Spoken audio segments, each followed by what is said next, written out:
The regular season is a wrap. The NBA playoffs are finally here, and there's no better way to cash in on the high-flying hoops action than Prize Picks, a preferred partner of the NBA. Every bucket, every dime, every win means more when you're playing on Prize Picks. So don't pass up the next shot with Prize Picks and get $50 instantly in lineups when you play your first $5. Do it live in the 2026 NBA Finals Sweepstakes Alert. Pick live squares during the NBA playoffs, and you could win a trip for two to the NBA Finals. To enter, just make a $5 lineup with at least one live NBA player pick during any part of the 2026 NBA playoffs. Live player picks are picks made after the game is already in progress. Prize Picks is simple to play. You know the playoff season. I'm all in on LA as always. OKC, baby.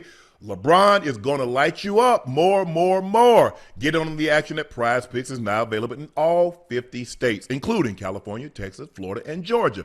Download the Prize Pick app today. Use code Shannon to get $50 in lineups after you play your first $5 lineup. That's code Shannon to get $50 in lineups after you play your first $5 lineup. Prize Picks, a preferred partner of the NBA. It's your favorite Unc here. Let me tell you something. Don't be that guy that used the same shampoo for your head and your beard. You're not going to see the results you want, and you're not saving time. Truth is, that one size fit all advice, it ain't for everybody, and it's time to unlearn that. Your beard has its own texture, its own needs. You got to treat it different. That's why we have Bask and Lather. They actually focused on textured hair. This ain't no guesswork, and that's why Men's Healthy Hair and Beard Starter Kit, unbelievable. We've got the whole lineup. Shampoo, conditioner, balm, oil, stimulator, everything you need to keep it clean, healthy, and right. And once you see the before and after photos, you'll be thanking me in no time. Plus, it's Black-owned and family-run, started from real love and real results. You got to respect that. So stop using everything for everything and get what actually works for you. Explore viral bestsellers and products of healthier hair of all types from Bask and Lather. Go to baskandlatherco.com and use code Nightcap for 20% off. That's 20% off baskandlatherco.com, code Nightcap. Y'all know I'm a man who appreciates the finer things in life, a good pour, tailor-fit underwear that won't play games with my comfort. That's why I rock Tommy John underwear. We're talking luxury soft, butter soft fabrics, up to 4 times more stretch than the competing brands. It supports you, shapes you, keeps everything where it needs to be. See, I can't be shifting my focus when I'm talking to a guest. That's why I love Tommy John. They have stay-put waistbands. That means no rolling or bunching, and quick draw fly. Listen, that's true innovation. It's a game changer when it's go time, fast, easy, no fumbling. And Tommy John only uses premium fabrics like Lens and Modal, the global gold standard in breathable fibers. With over 30 million pairs sold, there are thousands of guys out there more comfortable than you. And I'm one of them. Tommy John is the underwear for me because Tommy John is comfort perfected. Listen, I don't tell you anything I don't rock. Go to TommyJohn.com for 25% off your first order. Code Nightcap. I'm trying to put you on game.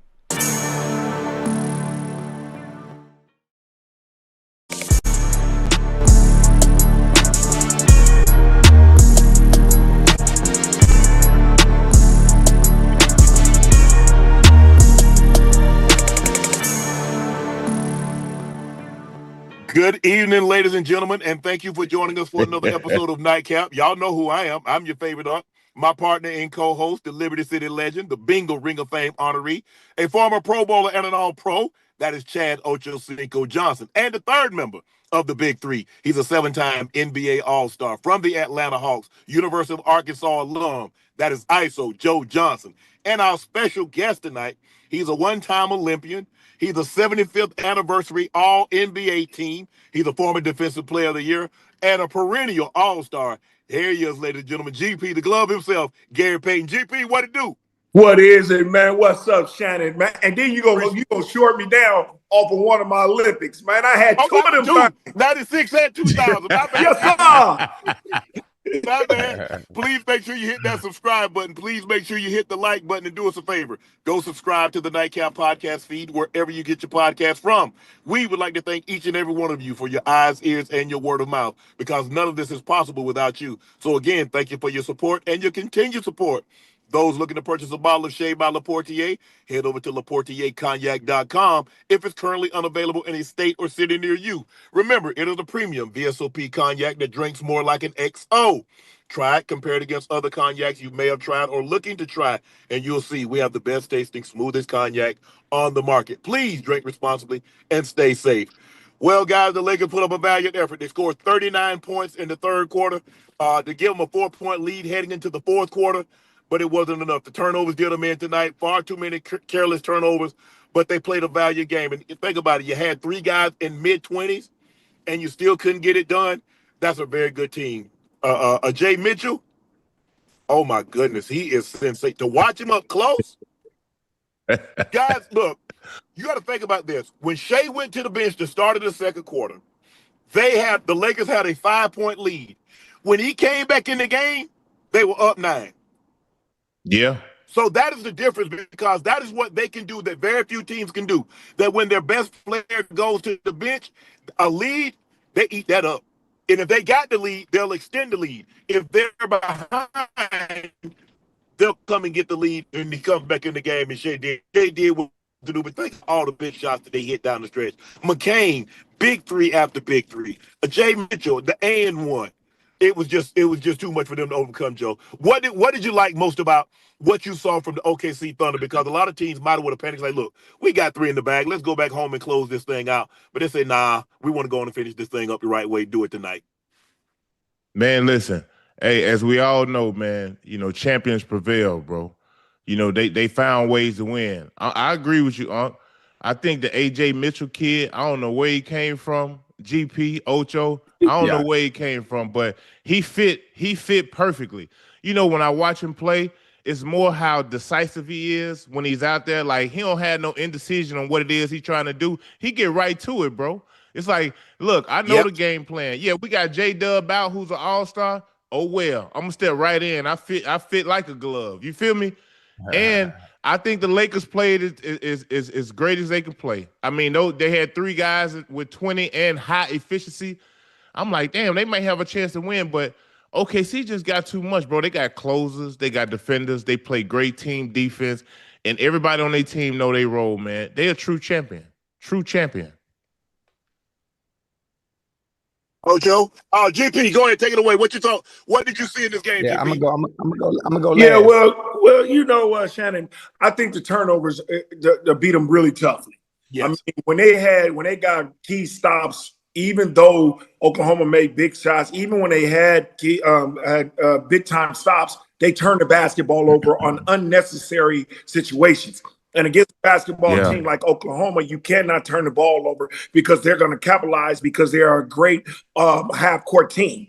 And that's what it was. I just thought they turned the ball over. Even when at the end of the game, when it was 107, 109, LeBron gets a big time stop, get a rebound, and he turns the basketball over. Yep. You know what I'm saying? You can't do that, and then they come right back, and then what they do, they hit a 3 and go up 5. So you can't do that in this situation. I think the Lakers lost this game on their own, but you got to understand, Oklahoma City, they got 8 deep. We haven't even talked about the boy Wallace. The boy Wallace is a key ingredient to this too. The boy Mitchell comes up, but you go 9 and 10 deep on this Oklahoma team, and the way they play aggressive, I think it's hard to beat this basketball team. Man. You're absolutely right. You're absolutely right, guys. And you think about it, Chet. I think Chet had maybe like 2 points, maybe 4 points heading into that fourth quarter, and he ends up with like 16, 17 points. Shai was Shai. Started getting to the free throw line, hit big shots. But I just think the thing is that it's just so hard because I know JJ wanted to play Kennard and Austin Reeves together. But the problem is that they're going to set the pick, and one of those guys is going to have to guard Shai one-on-one, and he's going to eat every single time. Go ahead, Ocho. Yeah. Now, I want to tell you, obviously, most of the people watching the game, especially you guys, you knew how the result would be. In order for the Lakers to win this game, Unc, Joe, and Gary, and GP, the Lakers would have had to be perfect. They would have had to damn near be perfect. And obviously the turnovers, that was their Achilles heel tonight. Obviously, defensively, they got beat a few times. They had no answer for Mitchell. Hell, they had no answer for goddamn Shai as well. But obviously no one's had an answer for Shai. But what Mitchell has been able to do and coming through in clutch moments and being a resurgence that we didn't even see, before like this has been phenomenal. I thought, For your sake, being that you went to the game, and I know it was a pretty penny. I was hoping they could pull this game off just for you. I was hoping they could pull it off for you. It would listen. It would have been a good one for you to be able to watch them. Yeah. But oh, it was unbelievable. It was unbelievable. I mean, goddamn Oklahoma City Thunder are so strong and really have no weaknesses offensively, defensively, in transition, on the glass, on the board. I mean, there's really no answer to really stop these individuals because not only is the starting five deadly, they can go to the bench and give you whatever you need when Yeah. the starters are out as You well. know what I Yeah. noticed, Hey, though, listen. guys? Watching them up What's that? close, not one time did I ever think somebody took a bad shot. They get whatever. Yeah, no. They don't take bad shots. They're never in a hurry. Yes, if they can get a chance to get out in transition, they get out in transition. But you know what it is? Right. They're fast, but they're never in a hurry. If But- you can Yep. understand what I'm saying. But you know what, Shannon? Yeah, The yeah. reason that is that Shai gets whatever he wants when he gets there. And Yes. once he gets that mid-range game going, a lot of people are now focused on him, and then the other guys just sit where they gotta sit. You remember, see Chad, he always around the basket, they throw up lobs, they throw them, and then the other guys sit there in their comfort zone and just shoot their shots and make buckets. And that's why they don't Yeah. speed up, because he has the ball in control. I think sometime to get them out of their situation, I think you just gotta double shake sometimes. Yes. Just get the basketball out Yeah. of his hand and then see what everybody else does. I would do that more to make it understanding, because I can't beat them with him having 35 and everybody else having something else. If I can get him to have 14, 16, and everybody else around has to have a big time game. And the Lakers couldn't do that because they don't have anybody to guard it. I would have doubled him. I would have just got the ball out of his hands because pressuring him pretty well. And he would have denied him the basketball, but they just didn't do that. Yeah. Hey, I think when you think about it, when you look at the Lakers, bro, it seemed like these guys shot high percentages from the field tonight. This is probably the best game they played. But it always seems like it's hard for them to come by buckets. You know, they always got to make tough shots. It seems like as soon as they make a tough shot, hell, OKC come down and score so easy because Shai and Mitchell, they great in isolation, bro. They're great in using their body. They're great in using them bumps to create a little space just to get their jumpers off. They never in a rush, bro. They have an understanding on the spots that they're trying to get to, and you can't stop them from getting to them spots. If you don't double team him, hell, this is what you're gonna have to deal with. And I just think the Lakers, as great as they played tonight, hell, you get 18 from Jackson Hayes. You probably ain't gonna never get that again. 6 for 8. I thought it was perfect for them to win the game, but the last 3 minutes, the back and forth, oh my God, you talking about basketball at its highest level. But I knew they couldn't stop OKC, bro. It don't matter. You know what I mean? AR making tough buckets, Bron making tough buckets, and GP. You spoke on another thing earlier. It's them damn careless ass turnovers that they have that lead to points, bro. I'm talking about in crucial times of the game, under 2 minutes, 3 minutes. Man, you got to value the basketball against this OKC team, because this is how they thrive. You know, their defense creates offense. Hell, they already got great offensive guys. The defense creates offense too. It's too much of a juggernaut. Hell, we didn't think the Lakers were gonna win this series, but we thought they would. And Joe, you've seen it too. Oklahoma, like you said, make shots, and they make crucial shots. Yeah. And see, you remember when LeBron went in there and was fast and missed that little runner and stuff like that. He's got to go get into somebody's body and get to the free throw line, in a situation like that. Get to his body, get a free throw, and then see what happens. But OKC, they go there. Shai gets in his bag, and then next thing you know, he makes a great pass. And it was great. Look what Chad did when he was down there. He pump fake, went up.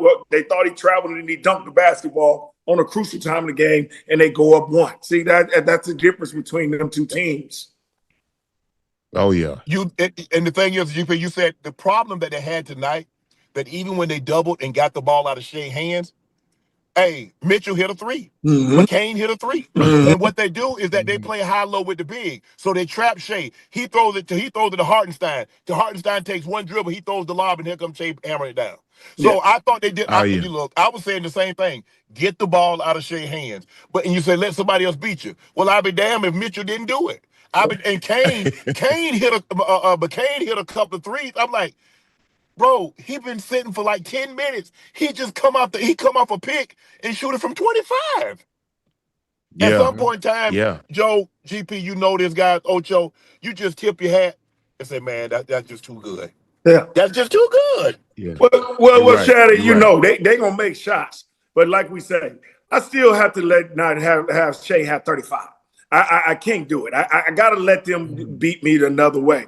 You know, the team that makes them do that is the San Antonio Spurs. They make them do that. San Antonio makes other people play, and then that big boy over there blocking shots. So hopefully, if we see that series, I think it'll be a little different. I think they're going to trap Shai a little bit more, and then we'll see what happens. And that'll be a great series, for me. I would love to see that again. Hey, GP, hold up though. I didn't think Marcus Smart done a bad job on him this series. Hell, this the first game he really got out on him. Just to be honest, I mean, he shot 15 free throws. He went 12 for 15 from the line. But I'm like y'all, man. I think Shai understood the moment and the way him and Mitchell play off each other, bro. It's unbelievable to watch because you like, damn, we ain't even really know nothing about Mitchell until this year. If y'all just want to keep it 100, and for this team to sacrifice the way they do, look at Caruso, look at Isaiah Joe, look at Wallace. Like those guys, they never rush the issue, bro. They play the right way. The system is great, and like you say, when Shai's not on the court, hell, you still can't run away. And if you trap him on the pick and roll, fellas, Hardenstein is too clever when it comes to distributing the ball, making plays. He ain't gonna do nothing that's gonna hurt you. So you trap and it goes to him. He got the high-low with big fella. He can spray out the three. You just got way too many options you can get up, and his touch around the basket is impeccable. He has a nice little flow game, Hardenstein. So I think OKC is tough to beat, and you can't just take Shai out, bro. They got too many weapons. True be told, Joe. Hey, GP. And they ain't even got Williams. Hey, that's what I'm here's saying. Here's the thing, though.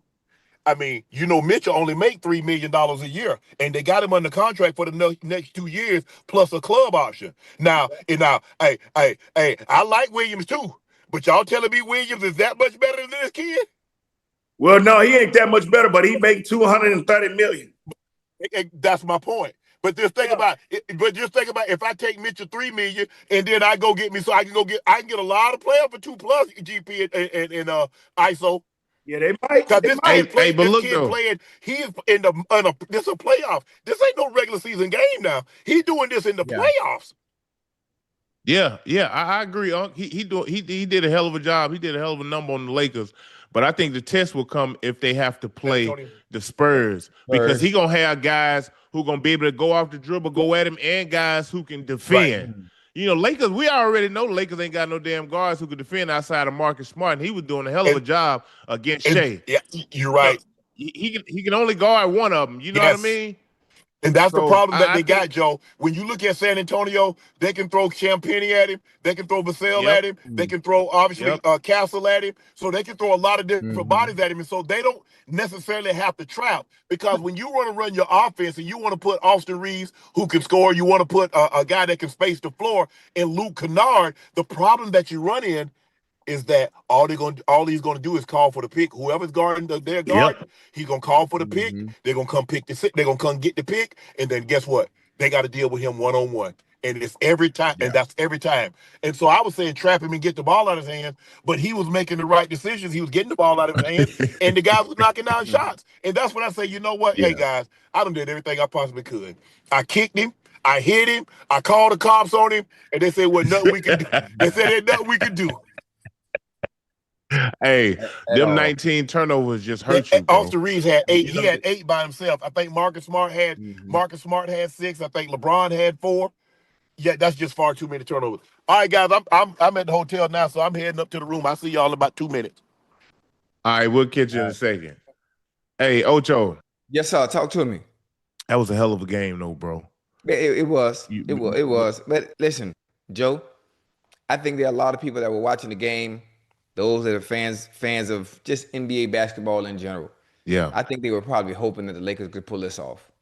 I ain't gonna lie Well, to you. I think they were hoping that the Lakers Well, could pull Chad, this you off. know they wanted to see another game, man. They don't want everybody to be because that San Antonio Minnesota series is gonna go get have 7 games.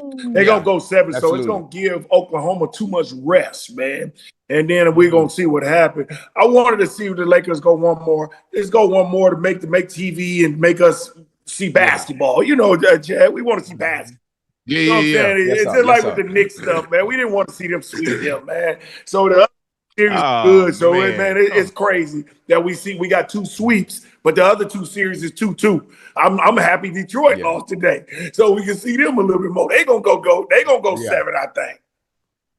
Yeah, you think so? Hold up, GP. You think Minnesota and the Spurs gonna I go think 7? so. I think I see. My thing is, it's an even game. Hell, if Wemby ain't out there, we just playing yeah, pickup.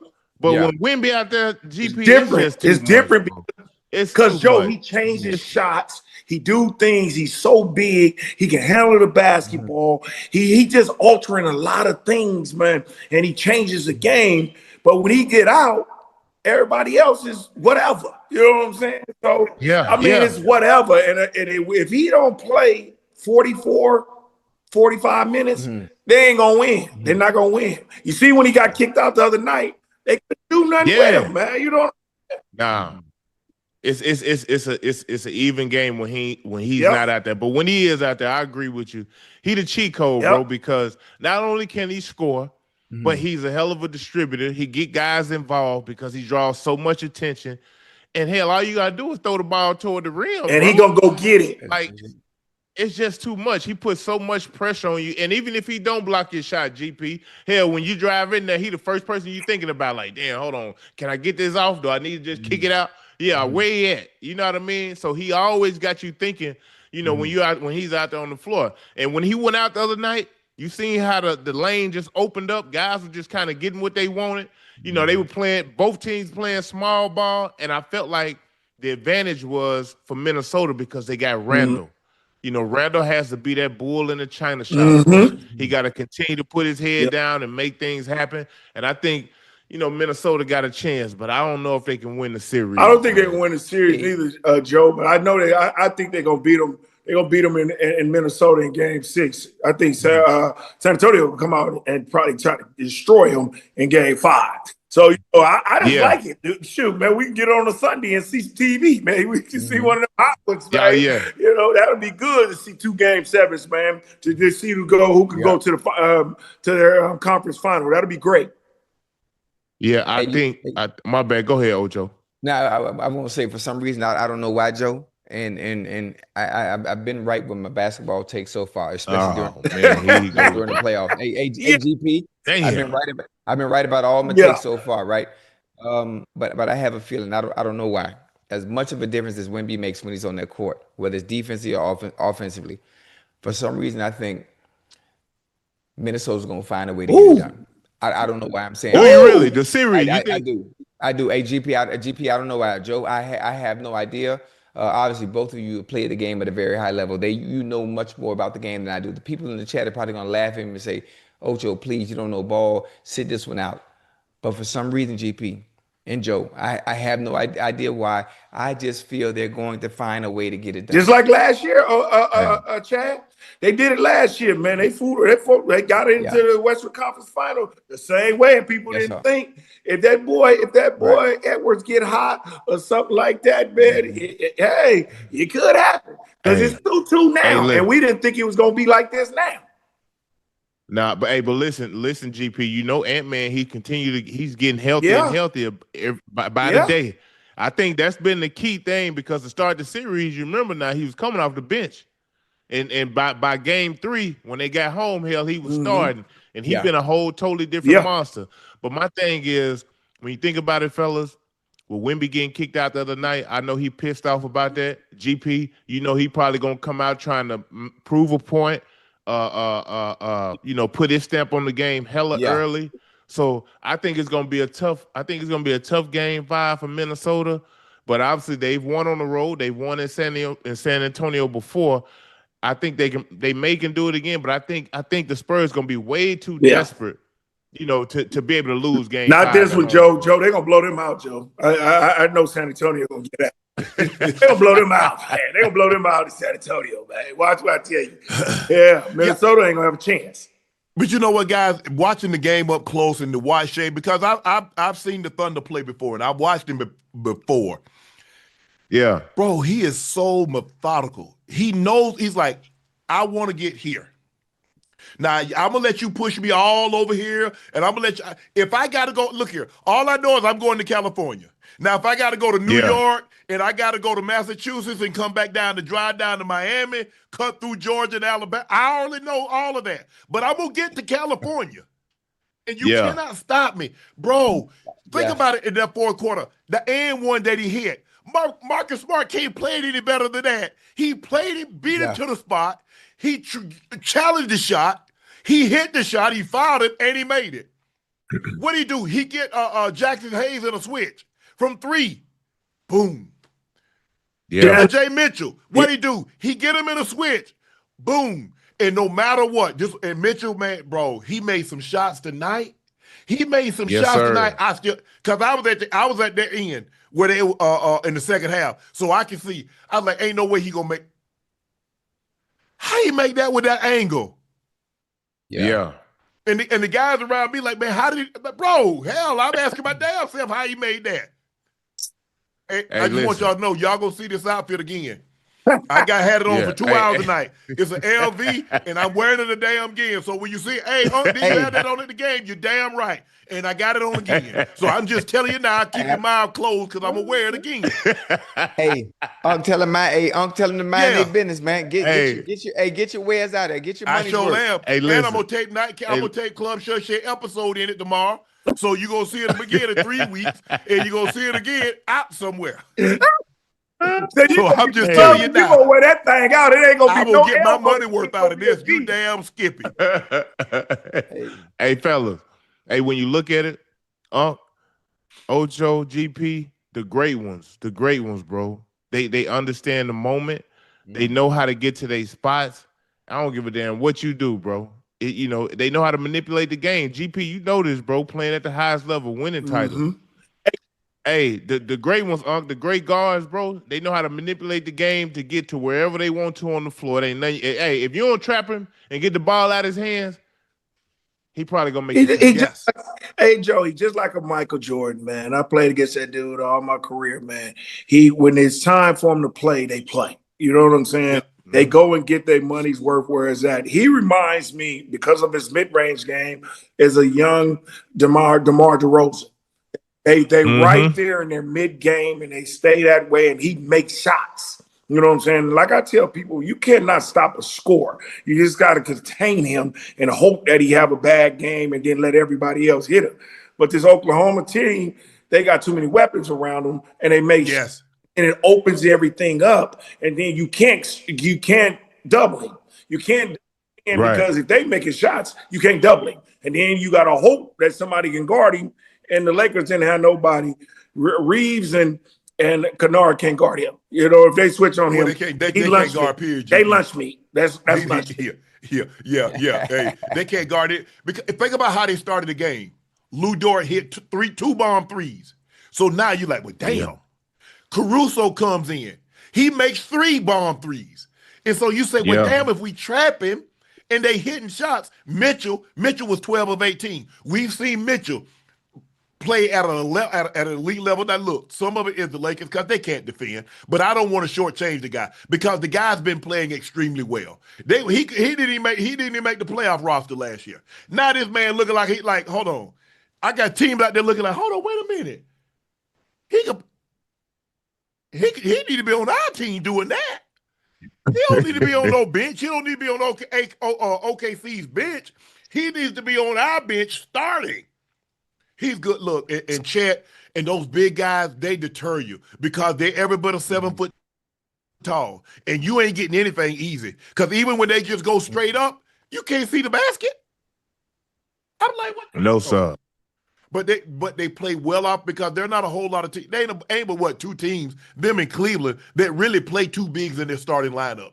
Everybody else got a big, and then everybody, basically, They got two legit bigs, 6'11", 6'10". Now, granted, Jared Allen's only 6'9", but he got a 7'5" wingspan. But these two guys are legit 7 foot tall. And to play like that, and you think about, and you watch this team. I watched their substitution pattern. They're gonna keep a score on there. They're gonna have three defenders and a big. They're gonna keep a score, 3 defenders and a big.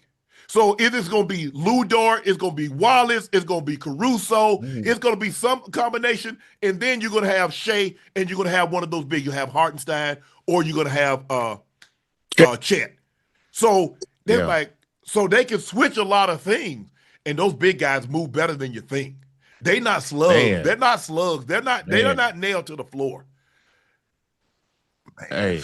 Hey, when you look at Hartenstein, he was a plus 30 tonight, fellas. He was the highest plus minus tonight. The man only had 5 points, 10 rebounds, 5 assists, 3 steals.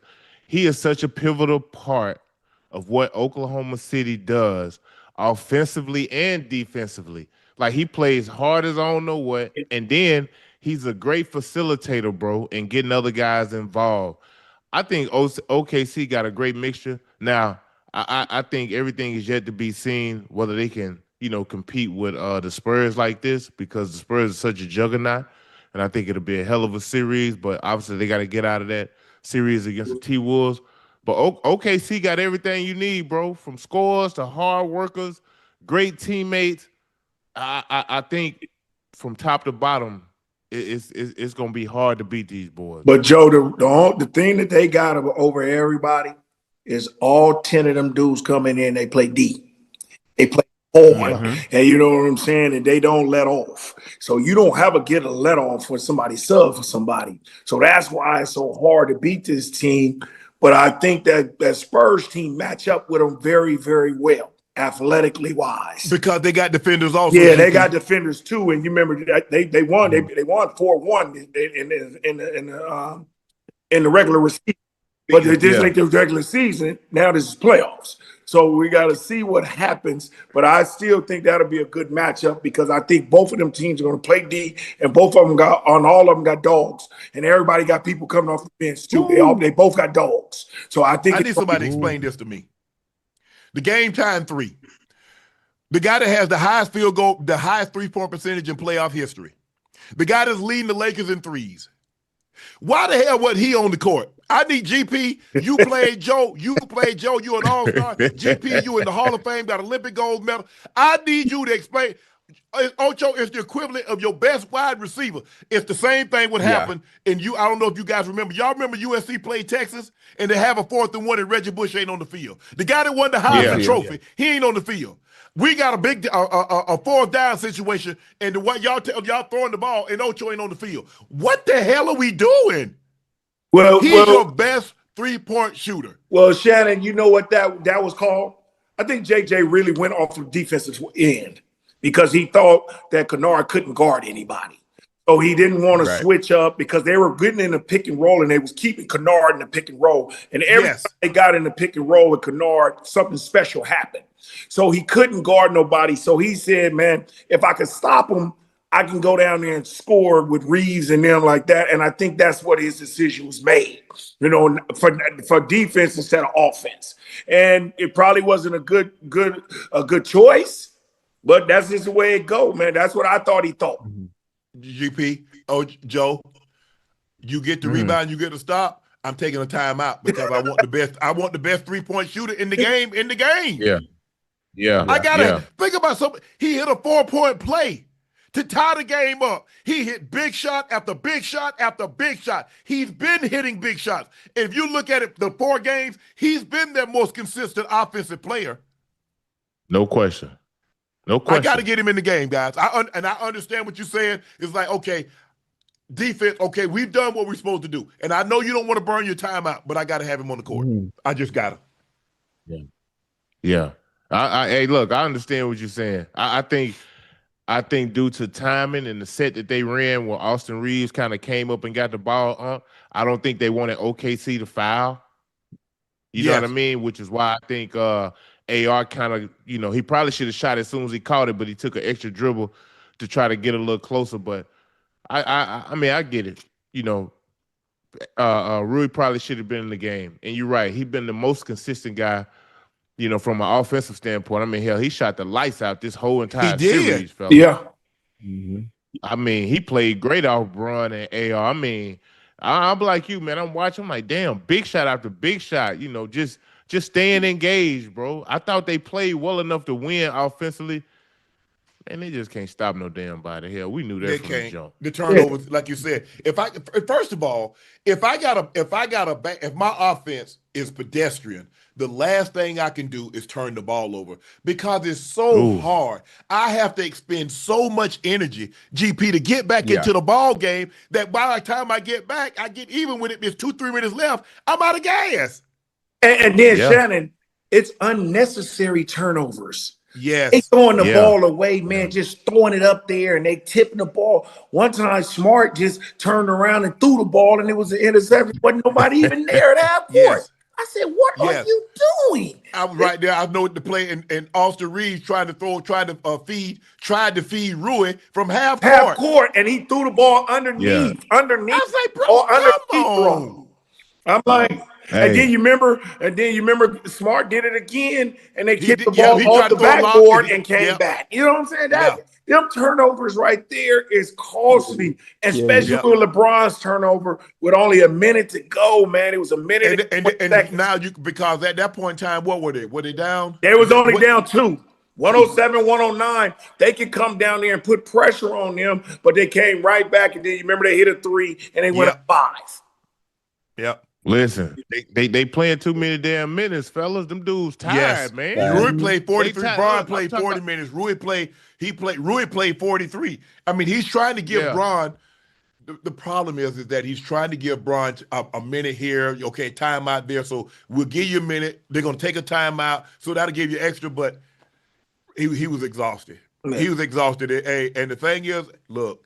Your recovery, I don't care what anybody tell you, as you start to get older, your recovery ain't what it was, GP. Absolutely. You know it, Shannon. Shoot, when you get in them 40s, man, your body, you gonna go lay down, man, and that stuff gonna be hurting for like 7 days. You know, back in the day, you like, hey, oh, baby, let me catch my breath now. I ain't what I used to be. You know what I'm saying? Hey, Joe. Hey, man, let your boy get a glass of water. Keep that glass of water side the bed. It get hot. I go drink now. It take me 7 days to get back. Hey, man, you got to think about that, man. And then you playing against people's bodies now. And exactly, man, what you think that's gonna happen? Marcus Smart tonight had 6 turnovers, 5 fouls, 2 buckets. Damn. What did Reeves have? How many turnovers Reeves? Reeves had 8. Ooh, I knew it. Yeah, they can't win like that. He had 8. Yeah. Reeves had 8. Marcus Smart had 4. Had 6. LeBron had 4, and Jackson Hayes had 1. Damn. It's hard to win, man. You get 19 turnovers, bro, in a game like this here, you're going to lose, bro, because OKC, they don't turn the ball over like that. They had 11 tonight, but they normally don't turn the ball over. Joe, they had 19 turnovers within 4 players. That's the problem. Bang. You ain't never heard of that. 19 turnovers within 4 players. Come on. That's insane. You can't do that. Mitchell tonight was sensational again. 28 points, 4 assists, 4 steals on 12 of 18 shooting. He's averaging 23 points and 6 assists this series. Hey, this series is over now. So it was that series. That series. That series. Ain't no more this. It's that. You're right, GP. And check this. What if I told you the Lakers would attempt more free throws than the Thunder, and they still lose? Damn. That's because LeBron averaged 23 points. He led the Lakers in points and assists. Hell, I'm not so sure he didn't lead both teams in points and assists. No. Ash, look that up. He averaged 23 points, almost 7 rebounds, 7 assists. At 41 now. At 41. At 41 now. That's something else, boy. Hey, I don't know what he's doing, But he keep on doing it if you're going to keep doing that. Hey, man, keep doing it. You're going to keep doing it at that level, huh, GP? Hey, look here, man. I wouldn't quit neither, man. Forget that, man. Get me some more of that cheese, man, because if they going to give me that paper, man, and I can kill these little youngsters like this, I'll keep doing it too. Yeah. Hey, GP, you know he playing from the shoulder up, while the young boy playing from the waist down. You feel me? Like he playing a totally different game from these cats, bro. He done stood the test of time, hell, over 2.5 decades. Yeah. Like, man, he has an understanding of the game and how to be effective and how to use these guys around him. Now, if they had Luka, fellas, just about to this say might that. have been a different series. Because they're gonna have to double Luka. Yeah, you got to double. I was just gonna say that they missing him, Shannon. Man, he was 30 30 points. He would have gave you 30, man, and it would have been a little bit more different series, I think, because he would have been making shots. See, he would have been making big time shot maker. Yeah, he is a shot maker. So they miss him, and then that ball where they play that offense and give it to LeBron right there on the block, and then Oklahoma is just too strong right there, man. They're gonna clog it up. They're gonna go after everything, and you can't just do that, especially if they ain't making shots. And I'm still with you, Shannon. I would have kept Kennard on the floor all day because I would have kicked it to him and let him make shots. Just keep making shots. I think the thing is that when you look at it, is that because of and you said it earlier, GP, because of the defensive prowess, because whoever he's guarding, Shai's gonna call to come get the pick. Yep. And whoever Austin Reeves is guarding. But when you think about it, that's what teams do to Luka. Whoever Luka's guarding, they call and get the pick. Yeah. That's been the MO when you dealing with Luka, make him play defense. Yeah. Make him play defense. Because you're not finna stop him unless you get the ball out of his hand. One guy ain't stopping Luka. I don't give a damn who the defender is. You're right. So you want to wear him down. Absolutely. You want to wear him down. You know, you think you gonna just rest on defense while you go, hell no. We gonna make your ass work on defense just as hard as you working on offense. See, the only thing wrong with that though, you guys, Shannon and Joe, he gonna get the ball back in his hand. He gonna go get it. You know what I'm saying? See, Kennard ain't gonna do that. See, he gonna go get it. So he gonna give you 30 to 40. You know what I'm saying? So that's why they don't worry about him in the defensive side. Hey, so if you the Lakers though, what you do now?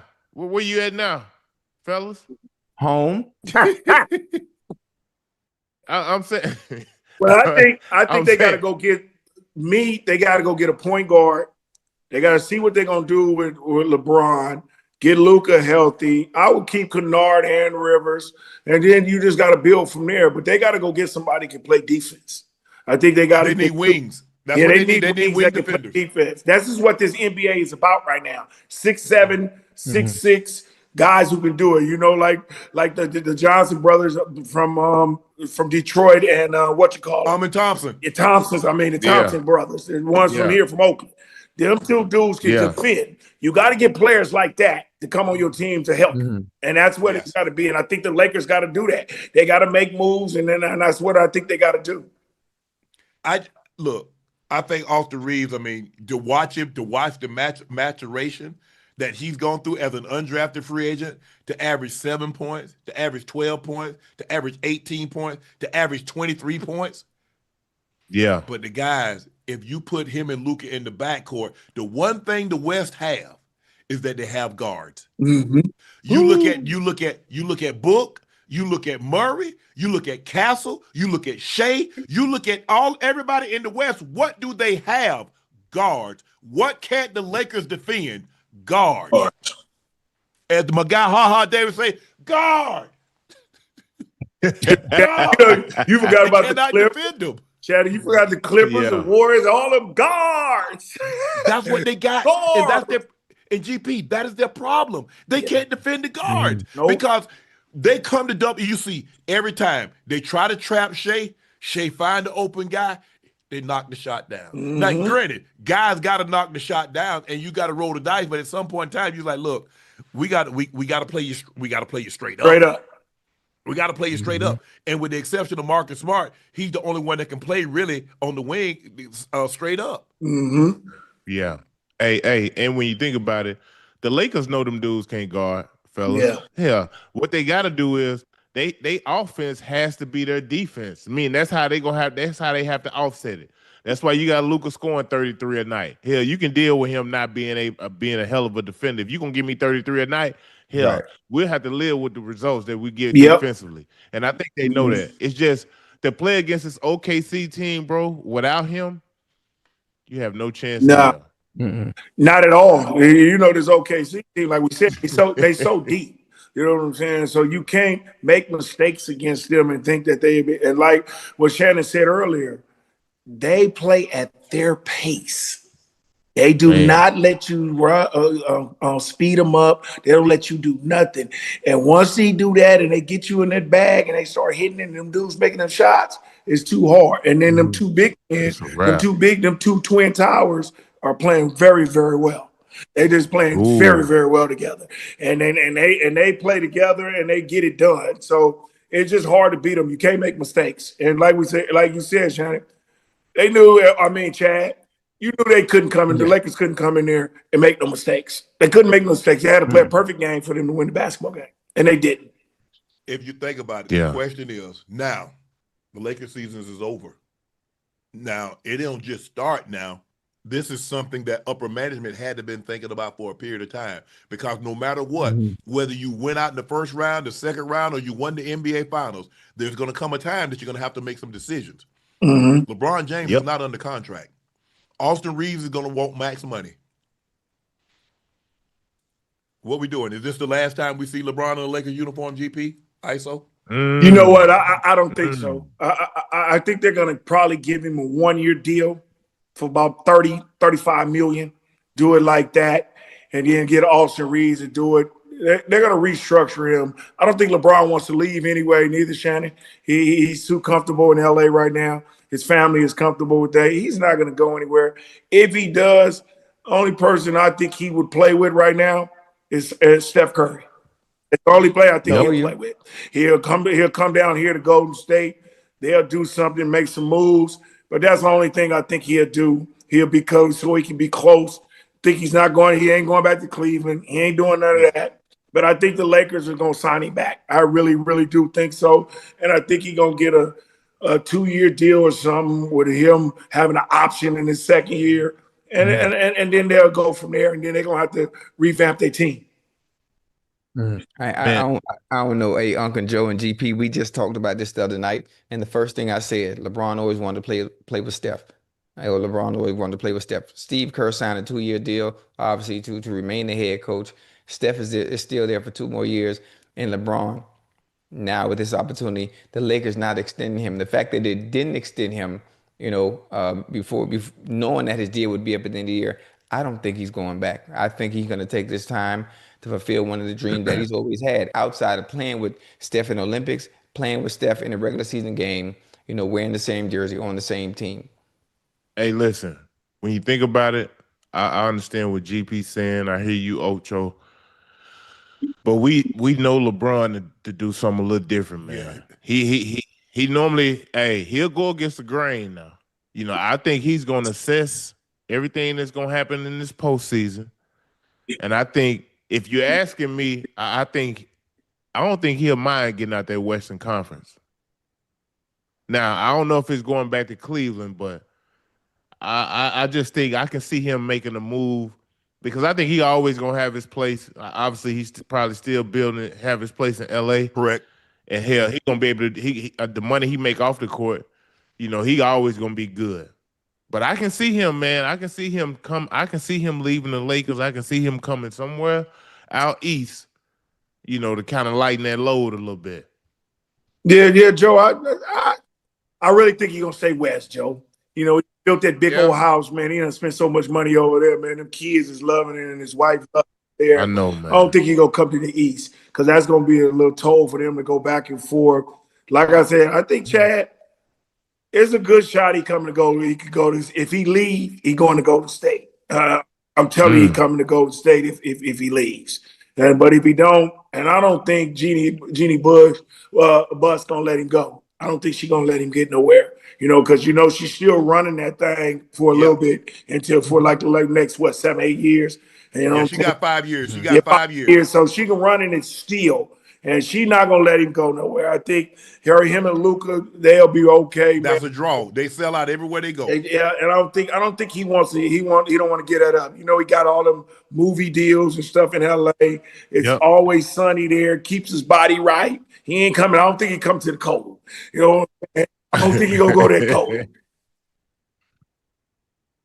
LeBron James, he just finished his 8th season. His first year, he missed the playoffs entirely. Next year, he won the championship. The third year, he was eliminated in the first round. The next year, he missed the playoffs. Then he got swept in the conference finals, lost in the first round, eliminated in the first round, swept in the second round. One championship, only 3 playoff series wins since the bubble. What grade we giving him? I give him a C plus. That's what GP. That's what I would go. That's what I would go C say. plus. C I give him an plus. average. He's doing what he got to do with this team that he's having, the stuff Right. that he's having. You know what I'm saying? And you getting older and things is happening. He's been put with players that is and all that. But I got to give him a C plus. I'll give him a C plus on my end. Damn, y'all give him a C plus. I give him a B, man. Considering the fact of what he had to deal with when he first got to LA, obviously him winning that title, a lot of people put an asterisk by it because it was in the bubble. But damn, man, he's kept the Lakers afloat, bro. Like he's kept them relevant. Obviously, they the Lakers. Everybody gonna always pay attention to him, but I think combining his brand with that Laker, man, I think he's done more than what people really give him credit. He got some bad luck. He got some bad luck because AD couldn't stay healthy. Yeah, and Joe, we not really saying about what he's done. I think what Shannon was saying is about the team and they of what they were doing, because when he get out of the first round, then he gets swept this round. Championship. Yeah. We're not saying what LeBron did, because LeBron is doing work. He just averaged 23 in this one, 23, 7, and 7. So he not at 41. At 41 years old. So he's not doing it. But we're talking about the progress of moving on. You know what I'm saying? Being in the second round, being in the conference final. Final once after he won the championship. You know what I'm saying? Right. And then he was in the first round, didn't make it, then just got swept. So that's on the organization to me, to put a team out there that can do it. You know what I'm saying? And then what you said, Shannon, some of them players ain't showed up, man. And the thing is, the question is, how many times did he lose a series where he was the favorite? Most of the time, he was starting the series on the road. He wasn't favorite. Oh, but I know somebody gonna say, well, if it was another player, he would have beat the Thunder. Y'all already know that he'd beat the Thunder. But when I look at it, and I'm like, okay, how many playoff series did he lose where he was the favorite? And all these guys that y'all said, well, look at the young talent that they had. How that young talent doing elsewhere? Not that good. Man. Not that good. Because they told us that Kuzma was gonna be the guy. Kuzma done been to 2 stops. Oh, Washington, he gonna be the guy in Washington. Now he in Milwaukee, scoring 4 points a game. So when you look at it, and I thought AD couldn't stay healthy, but that's been AD's MO. Yeah. AD hadn't been able to stay healthy, and so I would have liked to seen if AD could have stayed healthy. But it is what it is. You remember at this junction now, GP, you know, as you get older, and this is what I always say, when you are a great player, as you get older, they don't compare you to other great players. They compare you to a younger self. Yeah. See, as GP starting to get older, they like, man, GP can't be the glove now. We got to start calling the mitten. Yeah, he got it's some looseness in the glove. There it is. That's how they sit that chair. They compare GP when he got 32-33 to the GP that was 21-22. Yeah. What the hell are y'all doing? That's true. That's true. That's definitely true. And you can't compare him to when he was young, man. You get older, man. But I still love it the way he's doing it, because he's still staying relevant. He's still averaging 23, 24 points. You know, some players would dip down, but it's like he's still on the floor. He played, 40 minutes tonight, man, at 40 minutes. at 41, man. So people can't compare. That's why I said you can't compare generations and people who didn't play with people, because that is not thinking sensible. And I get it, Chad. He's not thinking sensible. He's not a 21-year-old LeBron James. No. He's not that. Nah. He ain't no 21 LeBron, but at 41, we never seen nobody play with this much consistency, bro. For to have this longevity in the game, he superseded expectations from the time he walked in through the door. Like I mean, I think the guy is special, man. I've had a hell of a time competing against him and watching him play. I hope he continues to play, especially at this high level. But I thought we were a bit cheated, obviously, not getting the chance to have Luke out there for them to be full strength. But hell, when you think about it, hell, they were the underdogs in the Houston series if KD played. You know what I mean? Yeah. So nobody had them beating the Rockets. I think this, and plus the other thing is that he averaged 23, 7, and 7 against probably a top 2, top 3 defensive team in the league.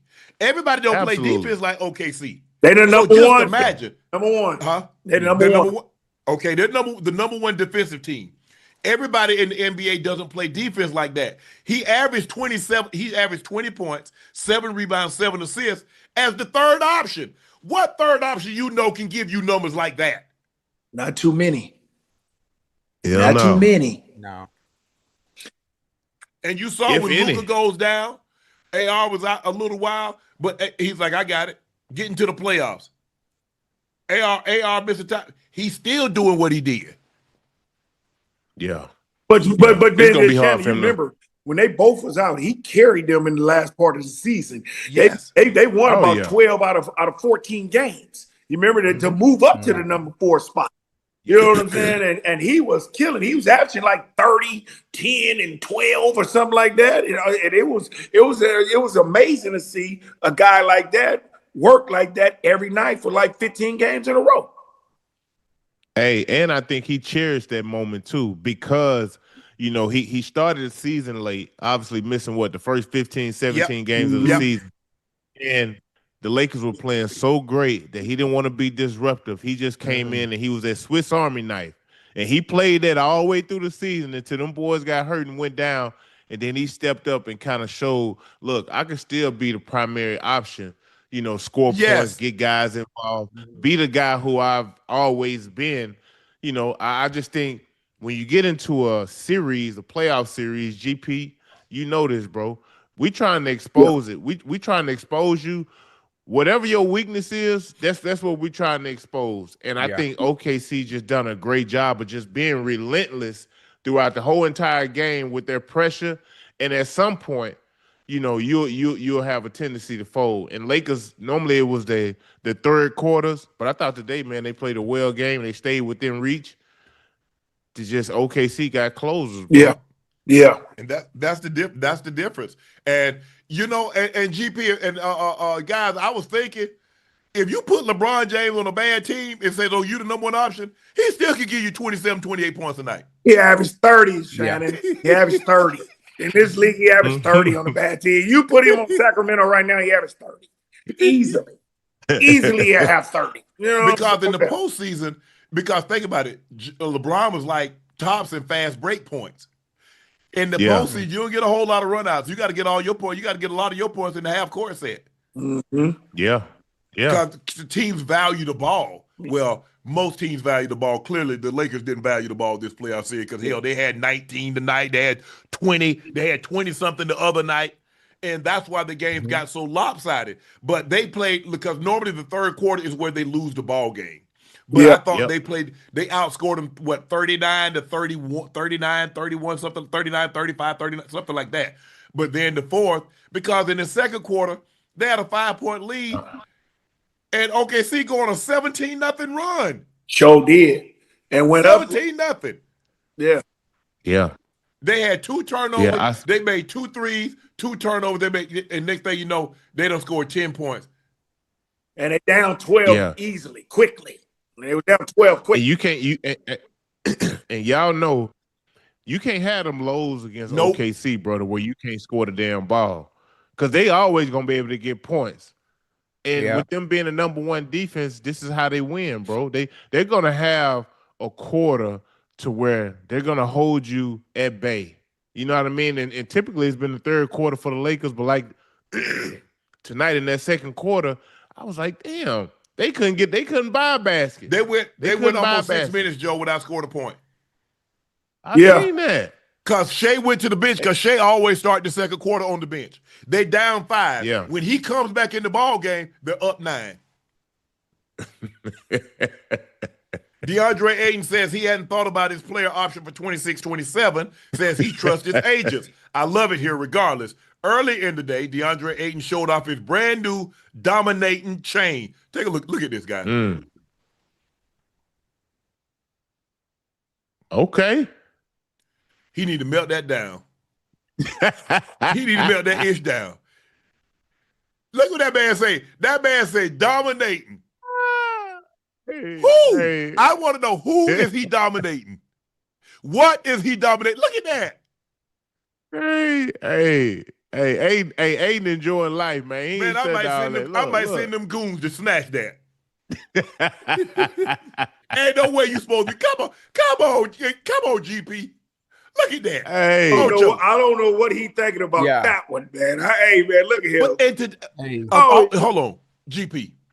Of all Ocho, of all the situations before Game 4, after what you got benched and the coach, you hear the coach read his lips. He says, "I can't play him," and you go get a change. You talk about tone deaf. You talk about not understanding a situation. It was probably already made or in the process of being made. Don't take delivery of it before the game. Ocho, you got benched. Your coach said he can't play you. What are you dominating? Hey, I get it. Hey, I'm like, he should have hid that. He shouldn't even brought that out. There shouldn't even been no video of that. Hey, that's the jeweler fault. Matter of fact, the jeweler should have took it back. The jeweler shouldn't even delivered it. Hey, Chad. He just made a mistake. What is you gonna go advertise that for in the first place? What are you talking about? You should be worried about that game, and you got to be dominant on that flow. Be dominant on that flow, and then bring it out. Win a game and say you was dominating though. Yeah. Okay, look here. Hey, Wemby should say, "Hey, I give you 50 grand for it." Cause that ain't for you. I mean. Think about it. When you look at that chain, who gonna say? When have you ever heard somebody say DeAndre Ayton dominating? We need to blame the jeweler. Why am I gonna blame him? I'm gonna get that $250,000 for that chain. You out your mind? Listen, we need to blame the jeweler for stealing money. You stealing money. You know when he listen, hey, Unc and GP and Joe, when Aiden brought the idea of having a chain that goes with Aiden and putting dominating in front of it, the jeweler should have said no.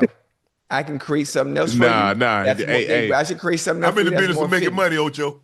There you go. Hey, Chad, gonna ever tell that man went in there without a ski mask and robbed him.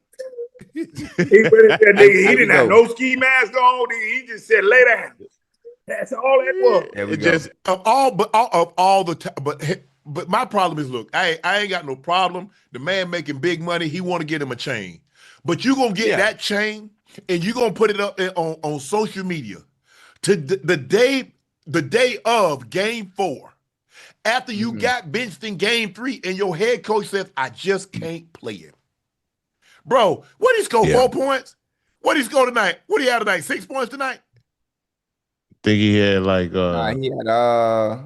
had 6. He was 6.3 rebounds, 21 minutes. So that's dominating, huh? He was 3. He was 3 for 3 from the field though. He was 100%. He was efficient, huh? So and think about it. They took him out in the third quarter. He ain't play no more. The Jackson Hayes was balling though. Oh yeah, if DeAndre Ayton had Jackson Hayes' motor. Well, come on, Unc. Damn, you can't. I mean, hell, he'd be an all NBA player. Well, you know that's what you expect the guy to be taking number 1 overall to be, Joe. I'm just saying that's what you kind of expect him to be. He's supposed to be a guy that's going number 1 overall. GP, correct me if I'm wrong. Isn't he supposed to be franchise altering? That's what they Potential. But you know That's what? not the number one overall pick. A lot of those number ones in the last 10 to 15 years ain't been too good. Yeah, that's potential. He should be, like you said, Shannon, work that way. But a lot of these number one picks ain't been like that late. It's only been about 2 or 3. I be damn. Yeah. I don't think that's Joe. I don't think that's asking too much. It ain't. What's that? To be dominant. Ocho, yeah, especially if you're going number one. You got think about it. Out of 8 billion people, how many of them are 7 foot tall? Okay, let's just say of all the, you know what? I'm gonna see how many. You know what? I got to see this for myself because I want to know how many people in the world 7 foot tall. Y'all laughing, man? Don't laugh. Come on, man. You got this. How many? Because this is crazy. Hold up.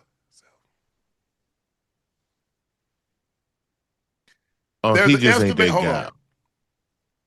They said there's an estimated 2,800 to 3,000 people in the world who are 7 foot tall or taller. They are extremely rare, represent a 5 standard deviation.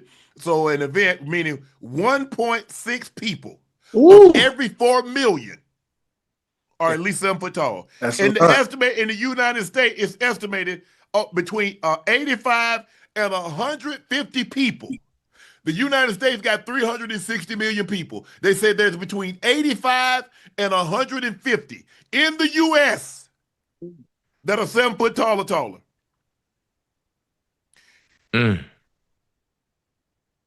So what you saying, Shannon? He's supposed to be better. So let me ask you a question. So if there's between 85 and 150 in the U.S. are 380, how many of those play basketball? How much money could you make if you was one of 5 or 6 people in the world that did what you did? Whatever it is, there's only 5 to 6, 7 of you in the entire world that did what you did. How much money could you make, Ocho? A pretty penny, Unc. Well, right now they making 300-400 million. They making 300-400 million. Think about it. Yeah. So there's somewhere between 2,500 and 3,000 people in the world of 8 billion. 2,500 to 3,000 that are 7 foot tall. So you take all the people in the world. DeAndre Ayton is one of them. He might be the sorriest one of all of them. Oh man, come on, come on, man, come on. Hey, he doesn't. He's not sorry, but when you compare him to his compadres that are in the NBA, based on centers, then yes, he's sorry. Ain't no way. I couldn't live with myself. Joe, could you live with yourself? God gave you that height, gave you that ability, and you like, you know what? Shit, I'm cool with it, man. And they're gonna pay me regardless. So hey, I'm cool. Hey, I know what you mean, bro. I couldn't. I mean, obviously, he's a serviceable big. He just not he not the dog type, bro. There you go. I think he is so offensive minded. Yeah, you know that when he's not engaged or he's not involved offensively, it deters with his defense. It messes with his defense, and he's not as engaged as you would like him to be. You know, hell, he played against Hardenstein and Czech, bro. Like he ain't no scorer like that, Unc and Ocho and GP. Y'all know that. And his mentality to go out and dominate and be better than the guy who he's playing against, that's not his makeup. I don't know why the hell he got the domination chain. and Shannon, I was around this kid for a long period of time. He played with my son at the prep school in Phoenix. So I see when you always dominating someone and then you get to the next level and can't be that dominant basketball player, he was always that one. And then somebody picks it up, and then it's like the bully going to the playground and always bullying, and then somebody else tries to bully and get him. He came to the NBA and couldn't do that because other people were like that because he was always the man. He was always the man. And when you don't be always the man, it's a little different. You know, when you get to people who are either your level or better than you. Right. That's just something that he couldn't overcome. You know what I'm saying? He couldn't overcome that. He hasn't overcome it yet. You know what I'm saying? So I think that is it. And what you said, Joe, it's all up here. Mentality. Yeah. You're going to be a dog or you ain't going to be a dog. It is what it is. That's just facts. But when I watched him in college and I peeped somebody, he going to be, if I'm not mistaken, his team got beat in the first round. At Arizona? Yes. Yeah. They did. Yeah. I'm looking at him. I'm like, okay, I don't have the trained eye to look at to project because in basketball, you're projecting. What? Okay, I see what he is now, but I'm projecting in 2, 3, 5 years, Joe, this kid's going to be unbelievable.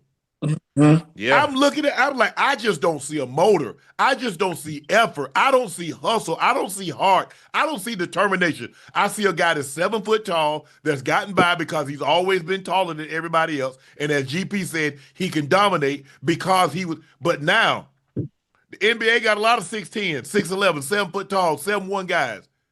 So you're not the only one. Right. And that everybody look good. That can play. You work out. Hey, you work out, you go to the gym, Joe, you look in the mirror, you look good. But you by yourself. 15, 20 other people come like, well, damn, let me put my shirt back on. Hold on. I don't look as good as I thought I did. And that's him. Yeah. He was fine when he was the only 7-footer. Ain't a whole lot of, and you're not going to go against a whole lot of 7-footers in high school. Hell, you ain't going to see a whole lot of 7-footers in college. Nope. You know what one of the issues here are too. When you talk about it, you talk about how good he was in high school. He was the #1 pick for a reason. Yeah. Obviously, they bank it on you continuing to evolve your game. You continue to get better at your craft. You sharpen up your tools and evolving over time to where everything equates to you being that #1 pick. It just hasn't. It just hasn't happened. It doesn't happen for him. Yep. Hey, let everybody catch up. You let everybody catch up.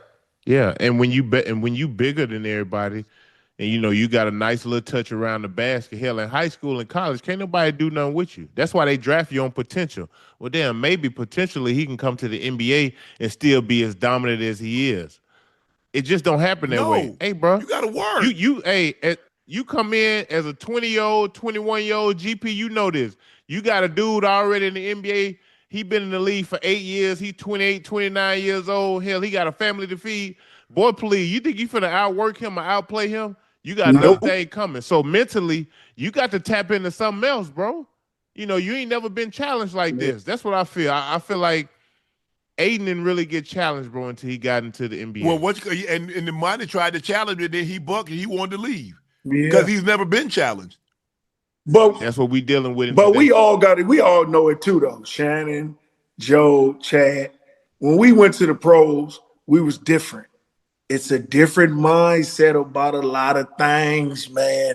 Everybody ain't got that dog where we gonna be like, man, if you come on the floor against me or the field against me, I'm gonna tear your head off. You know what I'm saying? Yeah. So there ain't too many people like us four. You know what I'm saying? Us four knew we was gonna go in there and dominate. You see what I'm saying? Yeah. So it's a different story. Yeah. Even though we did play against people in college and whatever, and we got better and better. That's what we work with. That's what we wanted to happen. This other stuff, it's like some dudes ain't got that, but we had that. That was our gift. Yeah, and you know, and the funny thing too about it, GP. When you talk about that gift that Unc had, when you talk about that gift that you had, and Joe, you had that dog mentality. You didn't even have to say nothing, Joe. You didn't even have to talk about it. But your game and your presence and your aura on the court was just that of what GP talked about, that gift. And the problem is, GP, it can't be taught. You can't teach that. It's not. It's just in you. It's not a skill that you can acquire over time working on. Either you got it or you don't. And you gonna come every day, Chad, to the show. And you gonna give everybody a show. Every game time. You gonna give them a show. Hey, and if you met with a little resistance, some guys will kind of fall back and like, damn, I don't want no more of that. But then you got some guys who like, okay, next time you see me, you're gonna have hell to pay. Want all the funk. it's a mentality you gotta have, Yeah. bro. It's a mentality that you gotta have to play professional sports, and that's why you see a lot of these cats be good when they're young, and then you like, damn, when he got to the NBA, why he wasn't? Hell, because he ain't had that, man. He ain't never been challenged like that, bro. And Shannon, you said it. Don't too many people, y'all got to think about it. And Joe, you know this. When you was playing some really, really good players, when did you start really playing good players in college? Probably in the tournament. Or if y'all played a game against one of the top players and you wanted to do that and y'all was on TV. So in college, you was just rolling through stuff. You know what I'm saying? You wasn't playing a top dude every night until you got into the NCAA, and he never had that. He didn't play like that all the time. And then when you said, Shannon, they got busted in the first round of the NCAA tournament because they went and get somebody that was gonna go their head. I don't know what it is. I just couldn't. Ain't no way I could be that big and be that sorry. Ain't no way. But you know, back then, GP, if you were big, people would tell you, boy, you big and sorry for no reason. Yep. People would tell you. Oh, they're gonna let you know. They're gonna be like, man, you big doo-doo. Yeah. But not Joe. Well, you know, you can't say that. You don't want to hurt their feelings. Man, please. Man, people ain't care nothing about your damn feelings back with because GP, you and I, we the same age. Yeah. So, hey, and Joe, you know, hey, the people that care, boy, you know you sorry. Hey, look, you can't even say it nowadays, and I know mental health do exist, but hell, that's what they throw. They throw that at you. You my mental health. You messing up my mental health. I gotta watch this. My mental, I'm shattered. Let's get on. Donovan Mitchell ties an NBA playoff mark with 39 points in the second half as the Cavs even the series 112-103. Mitchell matched Eric Sleepy Floyd free throw attempt with 27 seconds. He had a chance to break the record set in 1987, in which Floyd did it against the Los Angeles Lakers, but he missed the foul shot. Mitchell finished with 43 points, including 15 of Cleveland's on a 24-0 run that went the last 12 seconds of the first half into the first 6 minutes of the third quarter. Cavs were 10 of 12 from the field and made 3 3-pointers and also converted 5 turnovers by the Pistons into 9 points. Hey, I need somebody to tell me, Joe, where is Jay? Did you see what that man did? 8 points, 2 rebounds. Now, people keep telling me with Shannon, he ain't that skilled offensively. Okay, you ain't got to be skilled to get rebounds. So what's the excuse he ain't getting no damn rebounds? Okay, I get it. Listen. He need to work on his offensive game. He need to be able to drop step. He need to be able to work on a fadeaway. I get all of that. Okay, all of that. His offense isn't where it needs to be, especially when you get to the postseason. They focus in on you, Joe. You told me, GP, you told me, said, look, the offense, you ain't just getting up and down in the postseason. You better have something in your bag to be able to get away from these dudes because they know what you like to do, and they're going to keep you from doing it. What about the rebounding? This man 7 foot tall and gave me 2 rebounds. In 27 minutes. I ain't gonna hey, look, we gotta be honest, fellas. Hell, he ain't having a great postseason. But he ain't no damn scorer neither. Well, he averaged 20 and 10. Yeah, that was in the league. That was in the season. But listen, GP, you know when you get in the postseason, brother, listen, all that ain't go. The game slows down way too much, bro. Yeah. Hey, and Durant ain't no guy who we need to be throwing the ball down there to trying to get no damn bucket in the first place. He's an energy. He's a blue-collar guy, a hard-working guy. You know what I mean? But I'm like you, he got to do more rebounding, bro. Like, he should be double figures rebounding every night. I ain't tripping on the points. I ain't looking for him to give me 20 and 10 in no series. I'm just keeping it real. Not with Mobley and what's the other big fat Allen down there.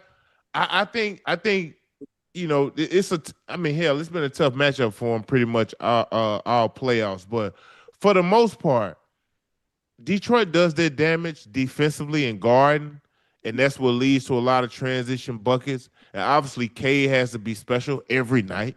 He can't have a night off. You know what I mean? If he have a night off, they damn near ain't got a chance of winning. Hey, look, and then when you look at Donovan, the man had 4 points at half. At half. Yeah. And he went crazy with that second half. Oh my God. And fellas, we gotta understand. That guy has to be like Ben Wallace. He has to be an all-around basketball player. You don't need Thank to you. score. You need to block shots. You need to get rebounds. You Yeah. need to defend. You need to do that type of situation. You cannot. And then what people don't understand, possessions are big in the playoffs. And you got to Man, understand, everyone. you're not going to play this team one night and then you don't play them again for another month. You're playing them 7 games in a row. And what they're going to do is going to go to practice and they're going to look at film and they're going to adjust. And when you know you're the weak link, we're going to say, let's go at him. Let's get him into this. And then he gets exposed, and that's not going to happen. And this is what it is about it. He had a great regular season, but this is the playoffs now. And these teams are going to expose him. I agree. Ocho GP in the postseason, guess what? We know every damn play you're going to run. And guess what? Y'all know every damn play we going to run. Yes, sir. Now, it's our will against your will. You feel me? Like, we know Duran ain't no offensive Well, will he guy. get some points and some rebounds since you mentioned Will? Will he do that? No, he Okay. won't. Because guess what? We know how he can beat us. We got to keep his big ass off the glass. We got to keep a body on him. You know what I mean? We can't let him be effective. Yeah, K might get his 30. But hell, if we keep Duran under 10, keep his rebounding down, don't let him make him be less effective, man, we got a great chance of winning. I thought Detroit got great contribution from LeVert off the bench, man. He gave Yes, he did. came in hot as fish grease. LeVert was cutting the night. And you know what? But the Pistons, Thompson's gonna have to learn how to stop fouling so much. He get in foul trouble in the first 2 minutes of the ball game, Joe. Yeah, and now he out of rhythm.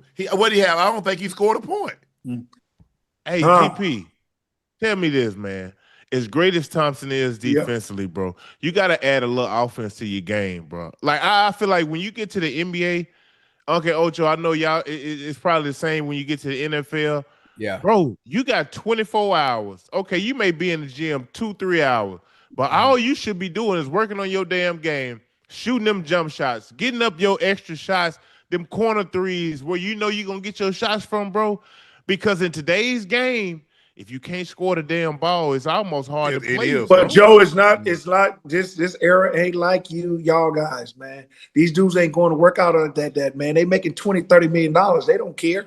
They don't care, man. They ain't trying to do all of that. And he should be in the gym working on being just like a Scottie Pippen, being utility like that, going doing all that, hitting and do what you got to do because he is long like that. He can play D like that. He can go and get it. He runs like a deer and get all that going. He can play that way. But you know what they go do on the offseason? Shoot, they be on islands. They be all of that. They don't be working at their game. I'll be like, man, shoot me. I'm gonna make the all-star team. I'm gonna make all league. I'm gonna make all defense. I'm gonna make everything.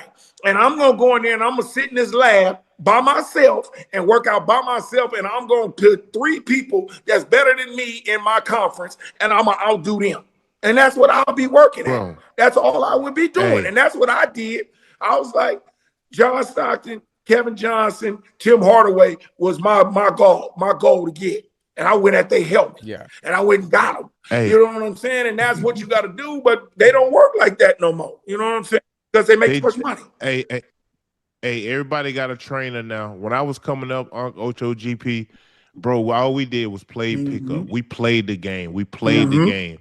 I just think, as a player, if you know you have a weakness in your game, bro, you have to try in some way, somehow make that a strength. You know what I mean? If these dudes ain't guarding you when you on offense, bro, you have to work on your game. You have to work on that jump shot. You have to work on that midi. Because guess what? If you're able to make a couple of them, you open up the floor for guys like Cade to be able to work. Hell, but if I got 2 non-shooters out here in Duran and Thompson, hell, Tobias Harris has been playing great this whole playoffs. You know what I mean? It's like, hell, I ain't got to worry about but really 2 people and Duncan Robinson running off screens. You know, you in today's game, it's wide open. And if you can't score, bro, it's just hard to play. Joe, we go back to Oklahoma. That's what the Oklahoma is doing for Shai. You feel what I'm saying? They knocking shots down with they started. So Cunningham doesn't have that ability to do that because his dudes is not making shots. If they make shots, then it'll be better for Cunningham. He can be that man he want to be. But all they got to do is double Cunningham now, and then them dudes don't make shots. We win games. You know what I'm saying? That's a no. Donovan went crazy in the second half. Yes, he did. Oh, and he has that kind of ability. We've seen him go haywire. Yeah. He see a couple of them go in. He gonna get it. Hey, Unc and Joe and GP, he was willing to do anything. He hitting from the 3. He taking dudes off the dribble, calling for the pick, going around, coming back through. Like, man, what the heck? Why can't we do this every night? Can't we do this every night? Hope we can't forget about James Harden too. Now James Harden hit some key shots. James Harden got him off to the great start. He did. Well, I'm happy for him for that because they always criticize him in the playoffs. All he got to do is just be consistent, man, and be like this, and Cleveland has a chance. You know what I'm saying? Usually he'll fade away, but now he got another boy with him and Mitchell, where he know if he get the ball, he hit his shots. He ain't got to be up there just pounding the ball and try to score. Right. Mitchell is that guy now, and all Harden got to do is sit over there, and he gonna knock down a shot if you have to and get aggressive. He will go to the back and get buckets. So that's what I'm glad to see him now being in the playoffs and doing what he do. Hey, to me, I feel like the only way Cleveland can win this series, James Harden and Donovan Mitchell, they have to play this way.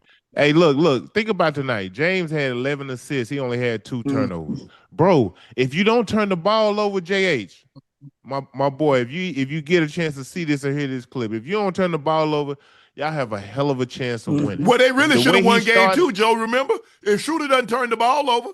Yeah. They'd be up 3-1. If you think about it, Joe, they should be up 3. They should be up 3-1. 3-1. They should be. You're right. You're right. I think, look, with Donovan scoring 39, and that man scored 39 points in the second half, fellas. That's crazy. Do you know what type of heater you got to be on? Like, you have to understand the moment. You know what I mean? Like, he probably came in at halftime like, damn, I only got 4 points. This ain't going to get it. Yeah. You know what I mean? And to come out in that second half and assert himself the way he did, and for them to pull this off, like, bro, I don't know if they can win in Detroit. I think it's hard to win in Detroit because Detroit role players play a lot better at home. And for whatever reason, Donovan and James Harden hadn't played great in Detroit. But, man, listen, if they want to win, they have to be aggressive like this. James has to come out and assert himself early. He has to get going early, fellas. Cleveland can't sit around and wait to be punched, bro. They got to punch first. But they're going to get calls, too, in Detroit.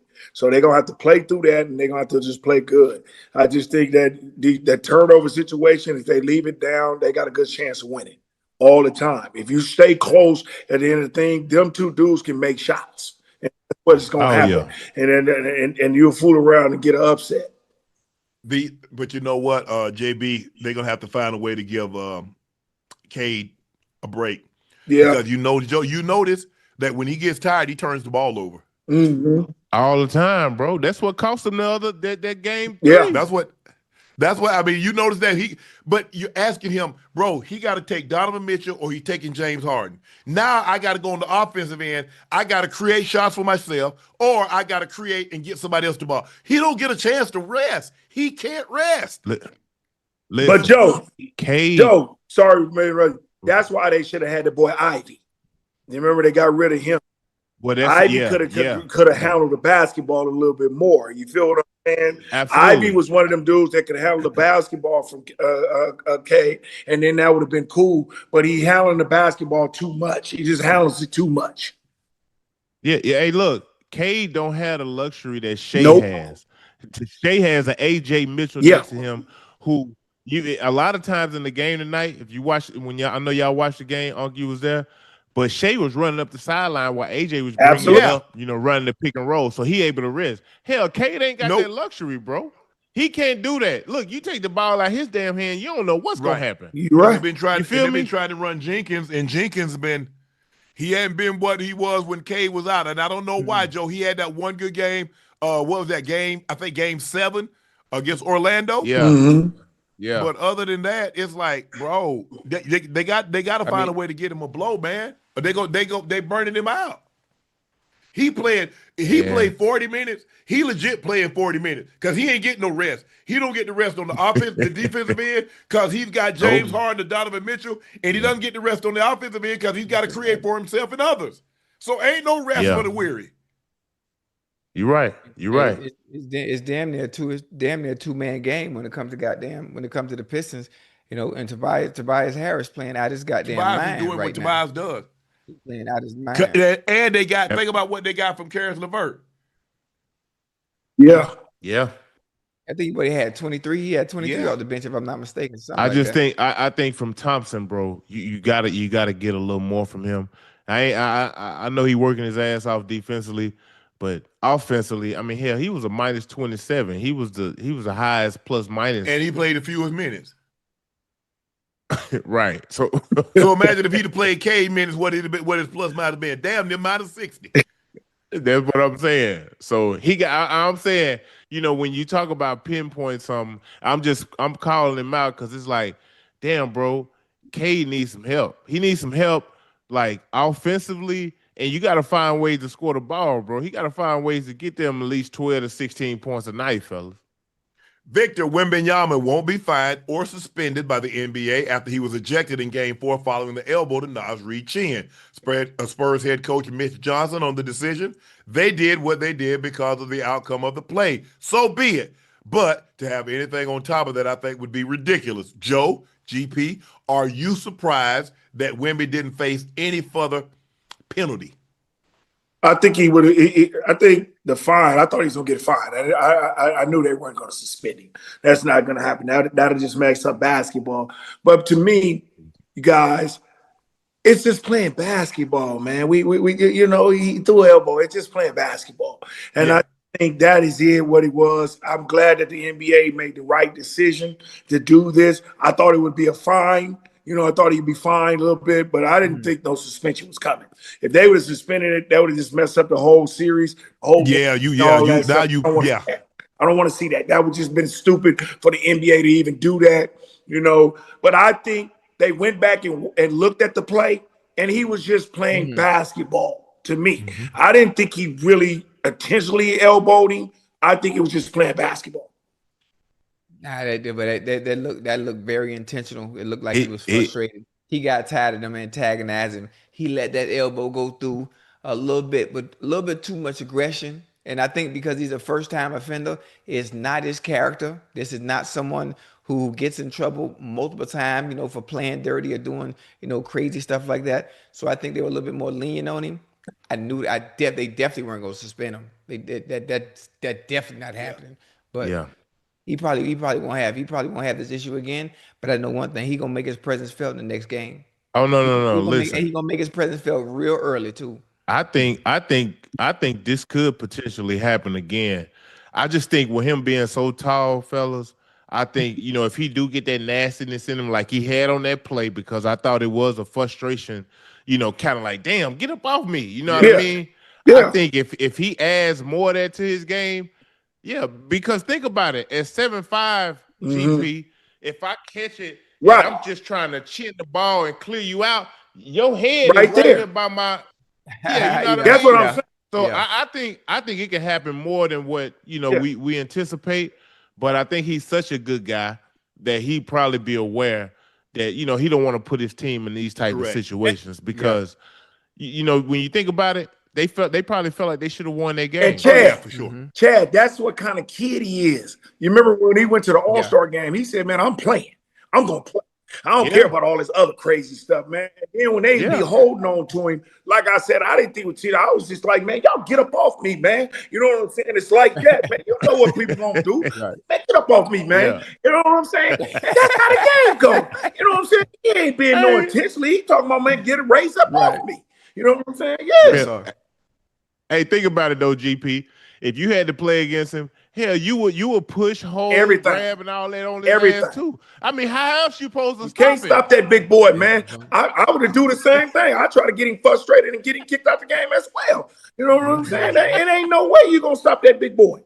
That big boy, and he's shooting that thing, and you ain't got no chance of blocking all of that. Come on, man. Come on. Because the thing is, Joe, like you said, Everybody chin or head is right there at his elbow. I don't give a damn who Man. you could be 6'8", you could be 6'8", you could be 6 foot tall. Everybody chin or head is in elbow shot.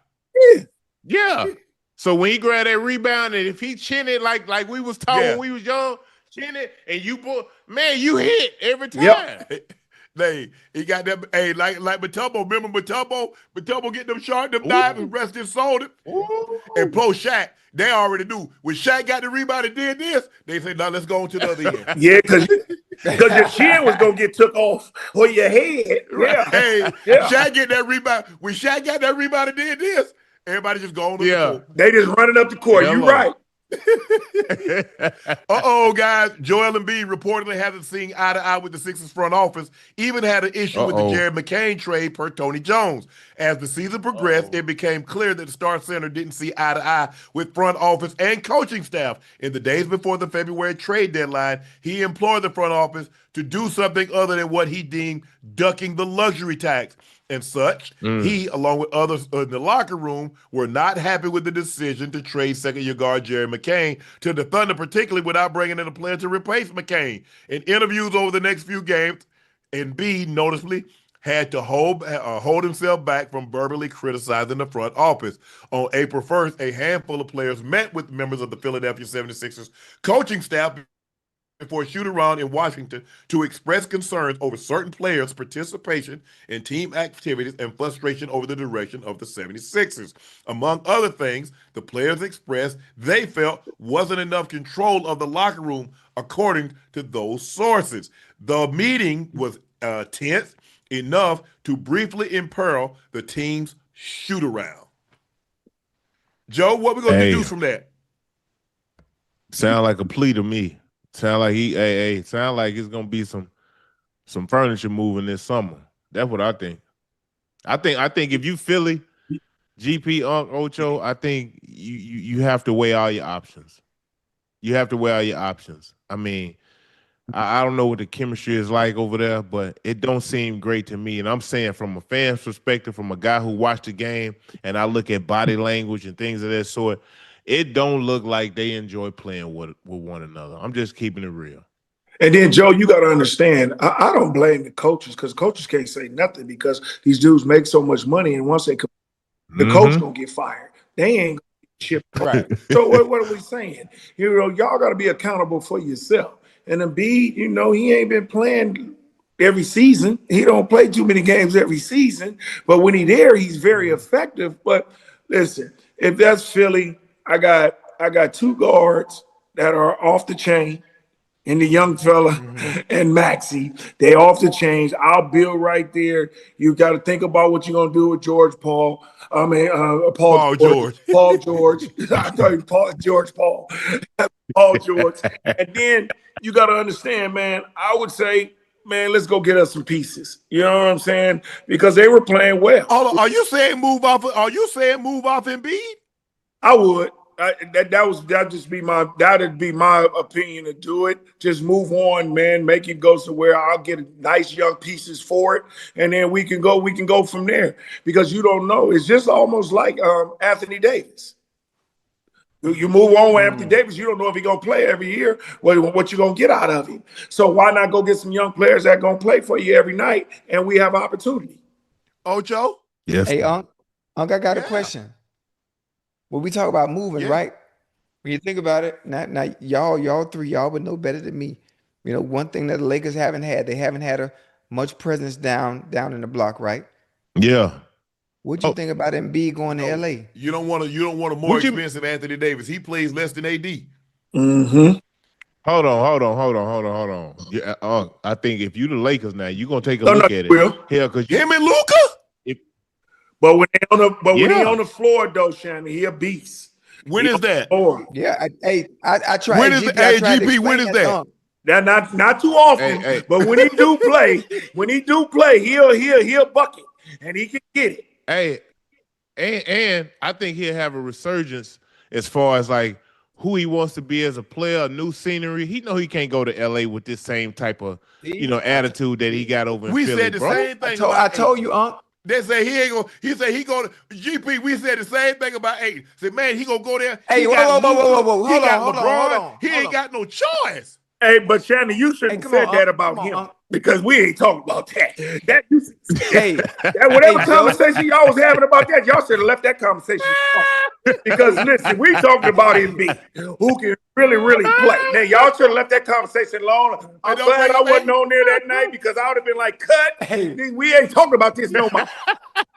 hey, Uncle, Unc think he's slick he trying to get that comment trying to compare goddamn Aiden and No, goddamn no, no, no, Embiid no, now. no, no. Absolutely Ain't no comparison. No But way. my thing is that it's hard when a guy has played 500 games, missed 500 games.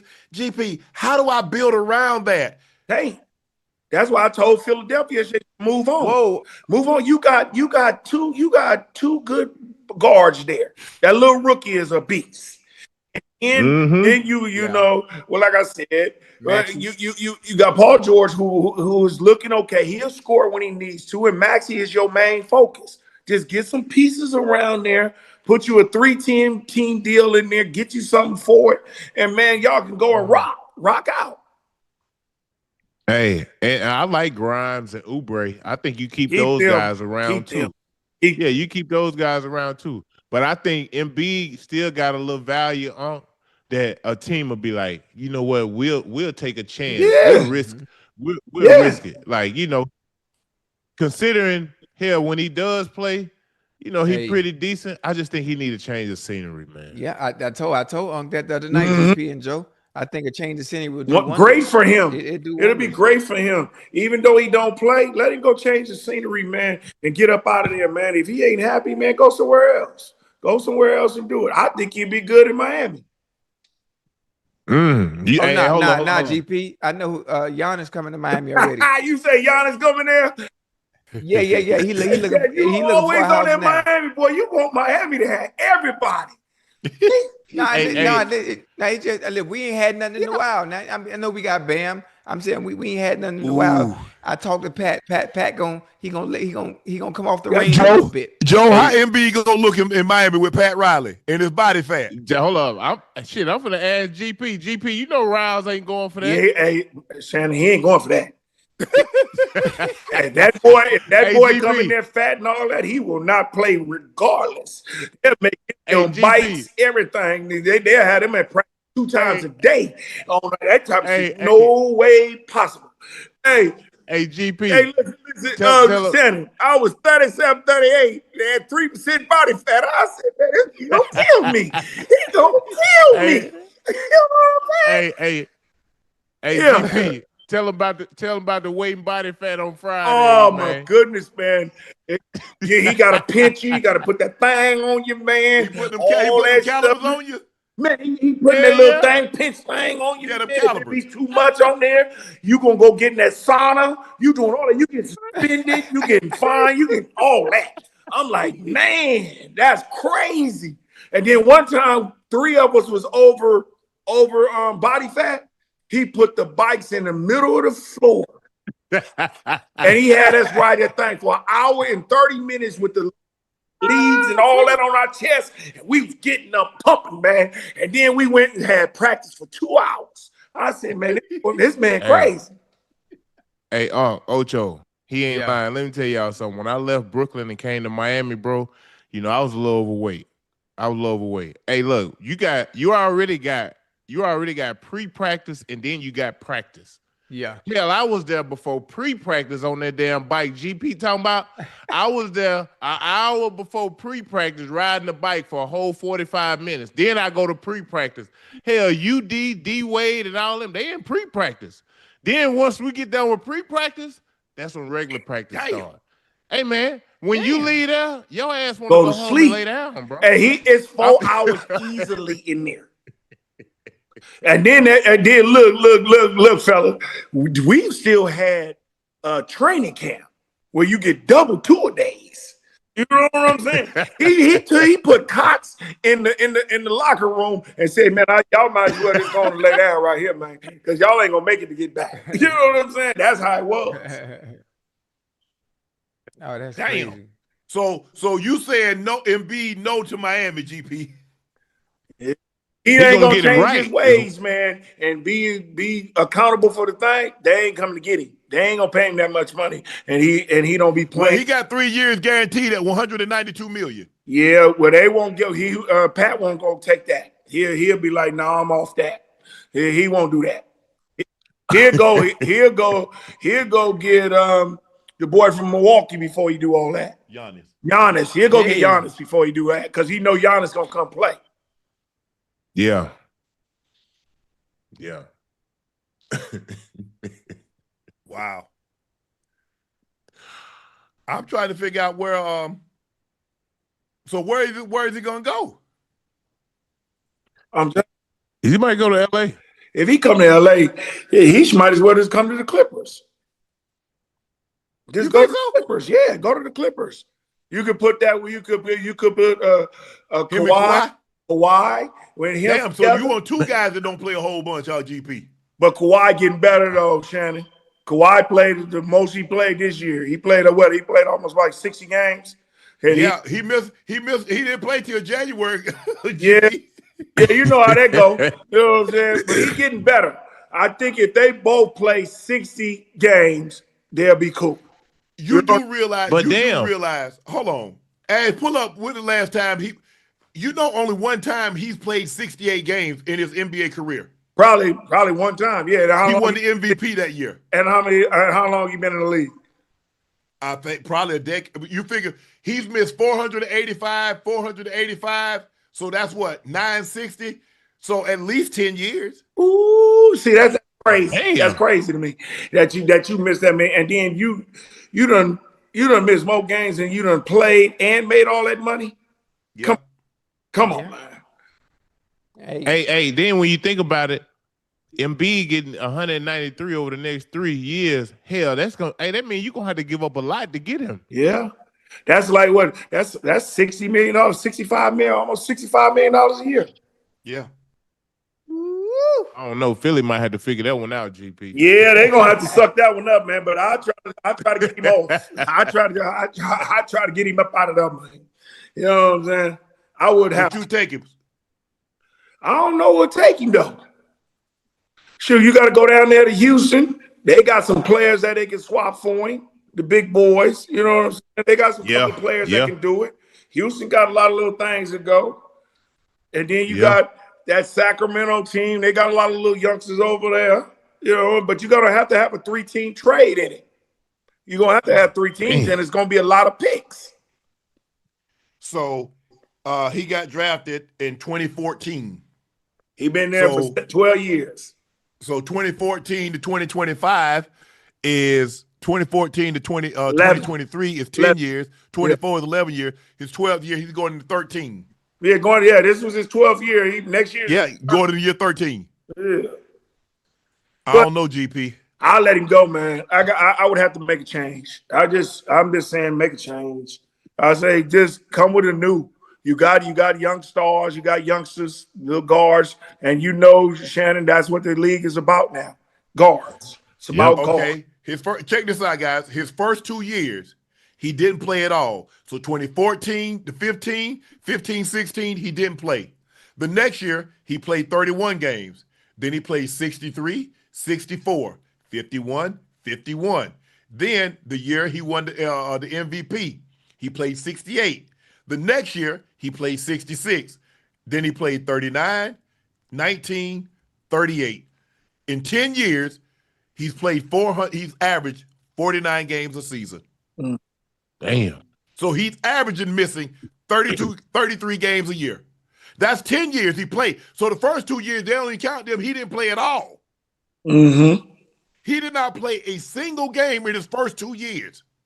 So he almost missing half of the year every year. Every year. Hey, but we know what he get. It beats when he helps on the court. Hey, that's like he's a force to be reckoned with. Yeah, I know I'm supposed to get a check every month, but hey, sometimes it comes, sometimes it don't. But when it comes, it's nice. You living your life like that? No. Hell no. And these teams ain't finna live their life like that either. Yeah. I don't think they're going to do that. Ain't too many. 33 games a year. Think about that, Ocho. Think about it for wide receiver. Yeah.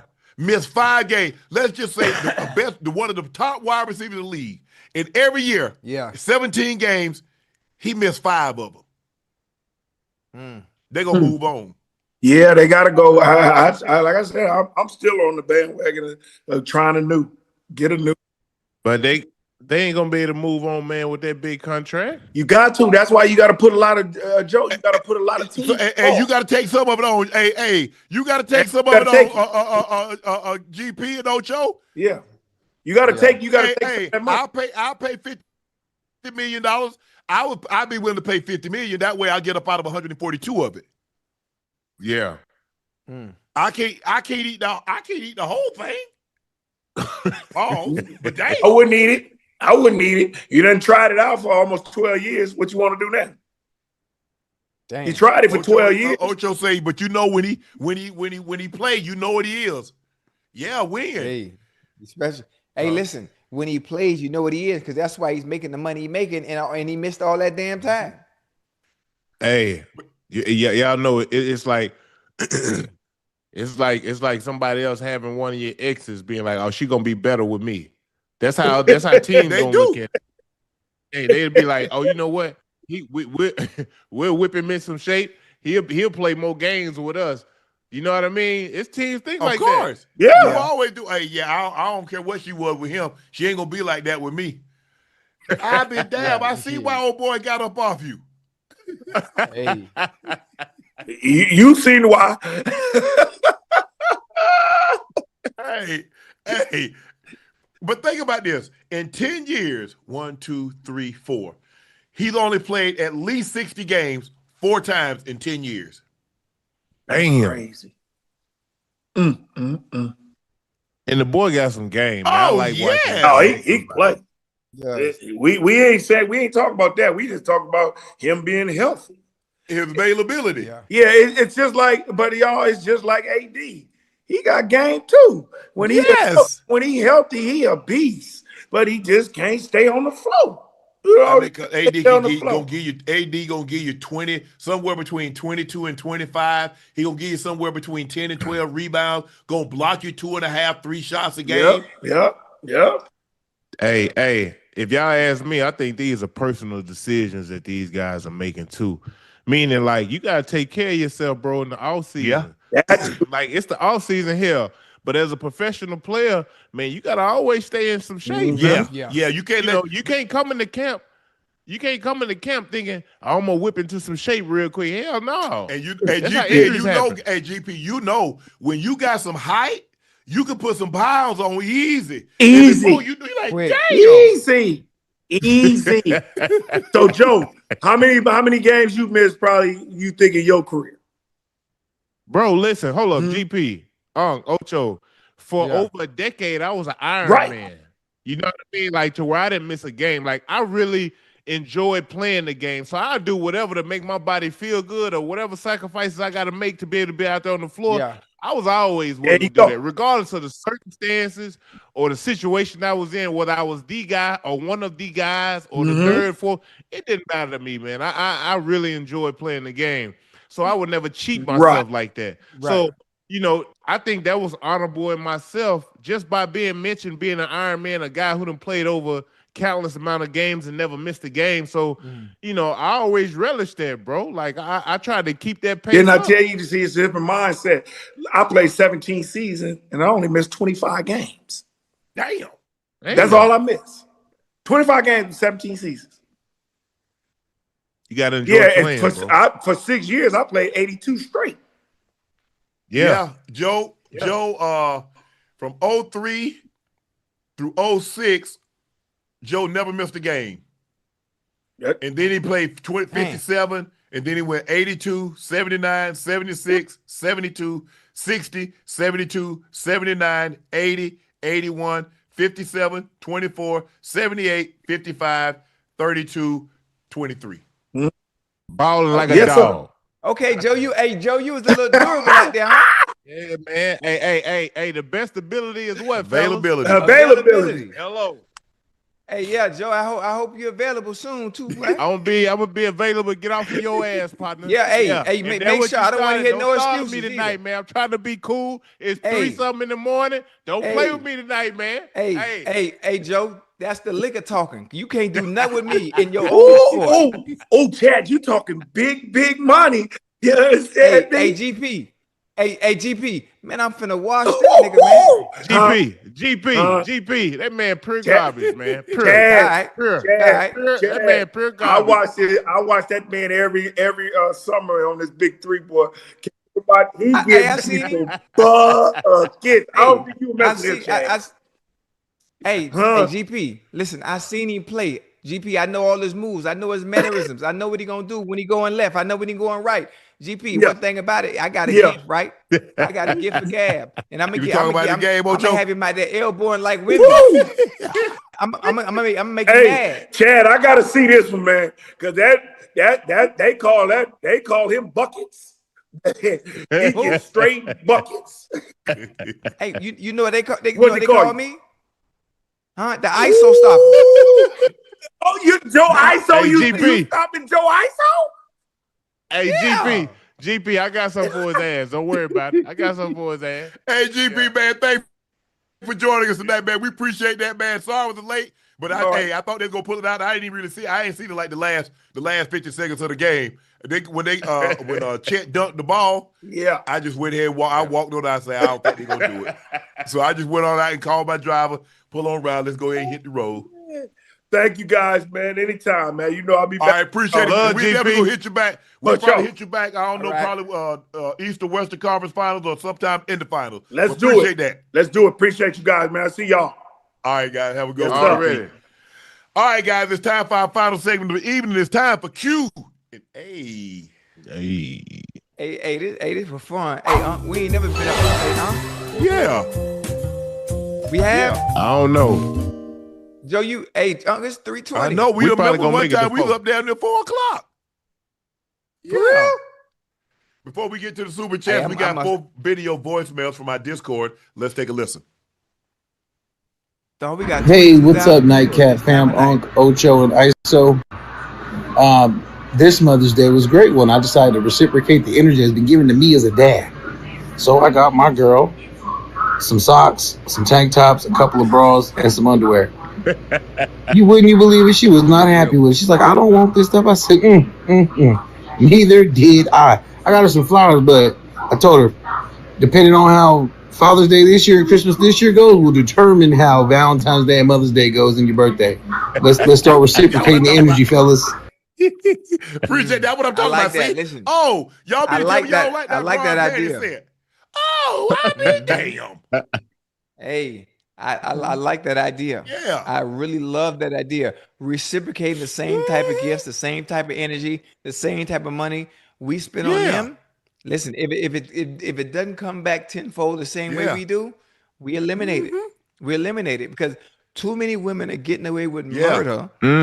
Calling guys providers, calling them, oh, he a real one, and Yeah. fellas are getting tricked into buying all this stuff and getting nothing in return.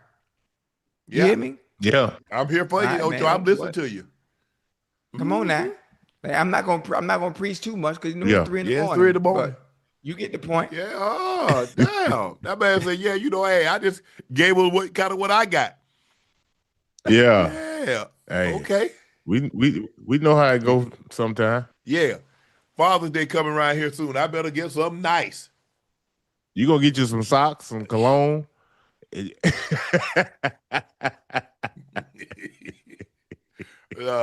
Here's our second one. Let's take a listen to the second one. Unc, Ocho, Iso, Nightcap fam. Hey Joe, man, you had them boys tickling when you was talking about that yoga night out with your old lady, man. You know how them boys is, man. They part of the freak off baby oil community, man. They wanted to hear the full story, I think, Joe. Hey, that guy, hey, he know y'all well, don't he? Oh, what you mean know us well? That'd be Ocho. Me, I get it from you. Now he get it from me. All that stuff he done talking about. Hey Joe, you need to get some salt and pepper and spring it in the bed. You need to get some ice. Hey. Joe, take a look at my swing set. He done jumped in the swing set. Tell about me.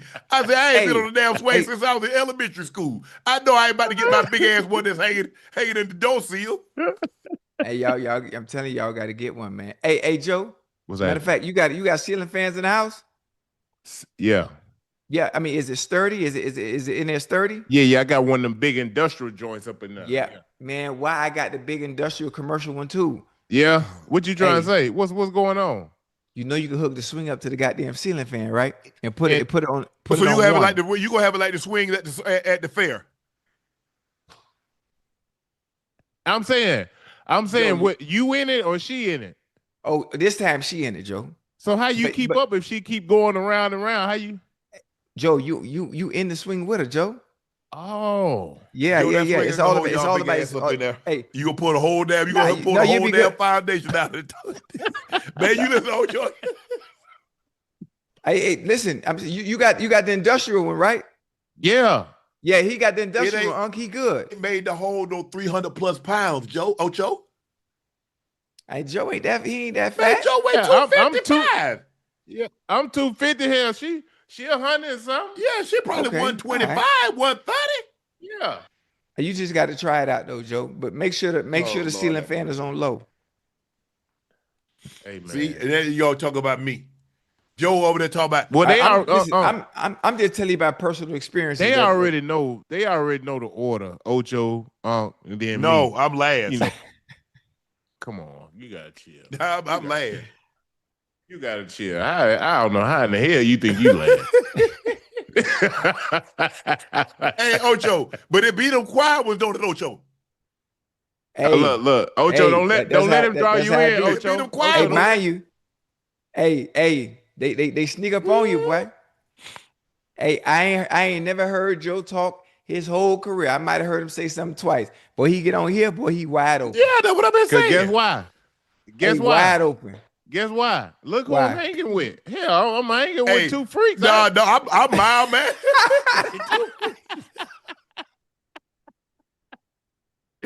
Hey, what y'all want from me?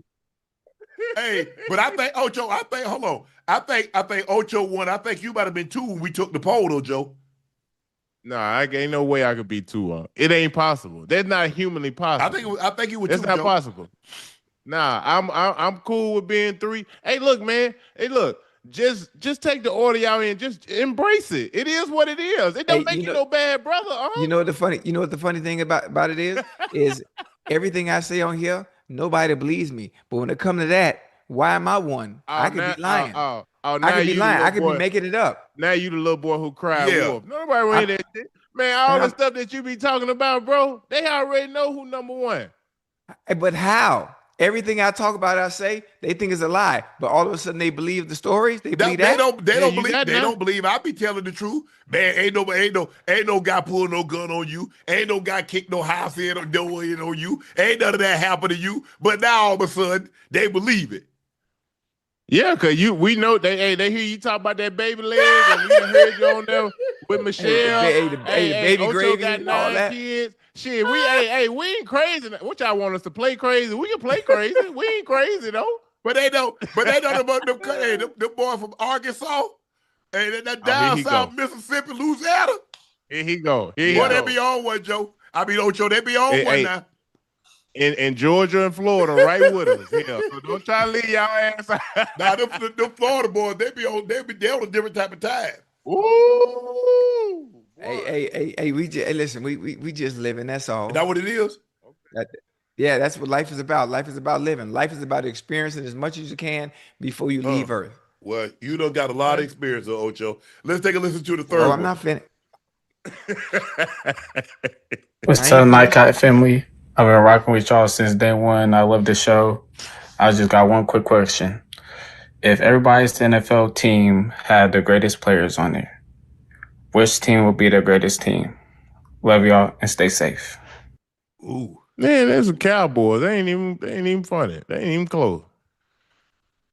Whoo. I mean, our greatest players, like our greatest players at each position. I mean, we'd be nice, but I mean, I think Denver would probably supersede us, Man. and obviously the Cowboys' best players would supersede us as well. But you think about it. Oh, so it's just between us. Yeah. Yeah, the best, Probably the like the Cowboys. best players at each position on our Probably the teams. Cowboys. Yeah, easily. Hey, I appreciate Easily. y'all for being honest. I know they took a lot. Yeah. I know they took a lot out of y'all, man. Well, you got to think, Joe. We talk about all the best players at each position Yeah. for the Cowboys throughout the years. I mean, Yeah, that think was about how many superseding both teams. defensive linemen they got in the Hall of Fame. They got Randy White, Bob Lilly, Charles Haley. Yeah. Way too many. Offense, they got Roger Staubach, Troy Aikman. Wide receivers, they got Irvin, Bob Hayes, Pearson. Running backs, they got Tony D, Emmett. It ain't even close. Offensive lineman, they got Larry Allen. Larry. Defense, yeah. I mean, yeah. Yeah. DBs, I think was Herb Adderley on defense for them. They got time. We got I mean, we got a nice little roster now. We got a nice little roster. Hey, quarterback, we bust y'all head because we got Payton and 7. Y'all quarterbacks ain't seeing our quarterbacks. Nope. I mean, Staubach, Romo, Dak. Your best. So your 2 best quarterbacks better than Payton and 7? Nah. Okay. All right, let's take a listen to the last one. Hey, to our favorite Unc, to Ochocinco, and still King Iso. I want to say thank you guys so much for the shout out. My mom had her breast cancer surgery. She's doing well. They said they found nothing left after they cleaned it all out. So we're in a good spot. She wanted me to thank you guys personally, say she really appreciated it. It brought her spirits up. And she even loved Unc's Houdini act during that video. Thank you guys. And please, guys, can I get a birthday shout out? Please. And thank you. And if you guys can, please show back up to Cali. Show us some love out here for the live shows. We want to see you guys again. We need you. Later. Appreciate you, man. Glad your mom is doing well. That's what the power of prayer is. Stay prayed up. Know that we're still pulling for, and happy birthday to you, bro. Appreciate the support. Happy birthday, Happy twin. birthday, guys, bro. everybody that comes in and that's been rocking with us. I mean, you look at, we get 20 and 30,000, and like you said, Ocho, we had 23,000 in the chat, and here it is, almost 4:00 in the morning, and we still got pulling the numbers that we pull in. So crazy. we can't thank you enough. And as you hear it, I know sometimes it gets redundant. None of this happens without you. So again, thank you. Glad your mom's doing much better, and happy birthday to you, guys. Yes, sir. Zombie_turtle. Sorry, but that's Jay, that boy. He legit. I've seen him play several times. You ain't got to convince me. You ain't got to convince me. I saw it up close and personal. This is about the 3rd time that I've seen him play up close and personal, and he's better. And every time I watch him, he's better than the last damn time. Hey, but give the Lakers credit. This the first game he really got out in this series. Yeah, but it was the best one. He was special tonight. And that's what the greats do. When you absolutely got to have it, he went and got it. Kaleidoscope, Bron to the Wizards this summer. Trade the Bonds of Bron, AD Sar. What? Hey, that was funny. Nah. That was funny. Damn, fresh out the arena with it like DoorDash. Yeah, man. Hey, like I said, man. Hey, once man, I thought what you call him travel too. Did he travel, Joe? Did they replay it? Did he travel? Chad. Who you talking about? When he dunked the ball and got and put him up 1. I don't know if he traveled. Okay. I don't remember. I don't know if he traveled though. Hey, Nightcap, I just turned 19 today. I think I just want to say I love watching while I'm at work and while I work out. Love you guys. I appreciate that, Jordan. Thank you guys for the support. Appreciate that. Hey, man, I was close. As a matter of fact, like two chairs down was Eddie. Eddie was two chairs down from me. Jimmy Iovine was the chair next to him. Then there was another guy, and my partner that we shared the tickets with, he was there. But boy, whew. Man, when you go there, ain't nothing but protects. Ain't nothing but APs. Ain't nobody wearing no. Ain't nobody wearing no. As a matter of fact, I think Jimmy Iovine might have had a Apple Watch on, but everybody else, man, it's ridiculous. The Yeah. guy was Yeah. telling me, he said, man, the guy, you see that guy crossed the way from us? He said, yeah. He said, man, he tried to put $1 million on the over. I said, what was the odds? I said, what was it? He said 214.5. He said, but he tried to call 10 minutes before and the bookie wouldn't take it. Damn. So he'd won because they scored They scored 216, but the bookie wouldn't take it. I said, $1 million. I said, shit. Dude. Hey, don't worry about it. Hey, you wouldn't even been able to enjoy the game. Hell You put but Ocho, me and Ocho had this conversation. That's what I was telling Ocho. That's why the people get so upset. They can't enjoy the game because they look at how many catches does he got? How many yards does he got? How many tackles does he have? Is he under this? Is he over that? What's the score? Yeah. So you can't enjoy the game to watch it because you're watching because you so tied up my parlay. Man, I just need A.J. Brown to get this. Well, I need Chase to have 10 catches. Well, I need this guy to have 42 yards. Well, I need this defense to. Man, how you enjoy it? You know what? The funny thing about it is I don't want to be disrespectful to those that gamble. When you have people that gamble at that level, spending that kind of money, $1 million on a game, whatever they're doing it for, I don't think they're as serious about it. I think they will go there and enjoy the game still and not be so caught up in all the semantics of it and who does what. Because, okay, if I lose, I lose. To be able to have $1 million to lose anyway, you ain't really tripping. You ain't tripping like that, as opposed to someone else that's relying on players to do what they need to do to make sure they win. Let me ask you a question. When you go watch the Bengals, can you enjoy the game? Oh, hey, lovely. I can't. Not with LeBron. I can't enjoy the game because I want them to win. You can't? Yeah. Oh, okay. I can't. But it ain't like I just go watch somebody else. I ain't got no vested interest in it. I can just sit back like whatever. Hey, yeah, he scored. Okay, good. Oh, they got a pick. Okay, good. Not when I'm watching the Broncos. Hell no. Right. No, I can't watch no game like that. Bass Zion, my boy is trash. We got a long way to go. Swept and embarrassed. We need some real two-way guards, a true center. Trade Luka AR for Giannis. Damn. Well, I think right now, especially Laker fans, they're prisoners of the moment. You got to understand you didn't have your leading scorer in the NBA, which is Luka. Hell, he probably would at least got you a game, maybe even two. But I mean, you were undermanned, throughout this whole series. Getting swept didn't surprise me. All I'm saying is, why couldn't we get this effort all 4 games? Why we just took it this game right here? Because think about it, Joe. They played good for a quarter. Game 3, they played good for a half. Tonight, they played good the whole game. Yeah, they lost.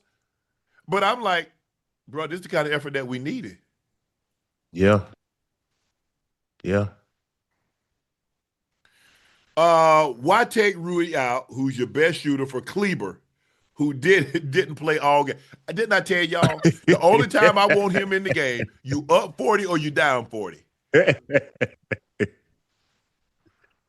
And I want Rui shooting the shot while you bull jiving. Yeah, he was hot. He been hot all damn series. Shannon doing the intro from the car handling business like he's in studio. Big play, Shay still at it. I started like Ocho. I figured Ocho, but Ocho ain't got the prompt, so he could. I figured I better go ahead and take it over. Hey, you got. I'm gonna do it. We on tomorrow? Yeah. Let Joe do it. We let Joe take it over. All right. Bet. The man kills on up. Why did you let Iso and Ocho open up while you in the car? Hey, all I can do is I can hear the countdown, and then when they threw it to me, I just went. But if they had started, I'd have let them finish. Loud City is about to be turned up. I'm big tip my hat in L.A. They made it tougher than I thought up 12.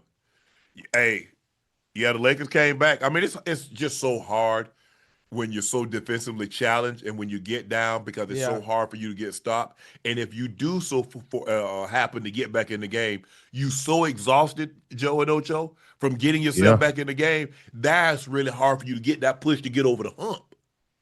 Yeah. Deshaun, today is the 12th. Hope today is kind for you and your family. Happy birthday, Granny. Yeah, it's definitely it's May 12th.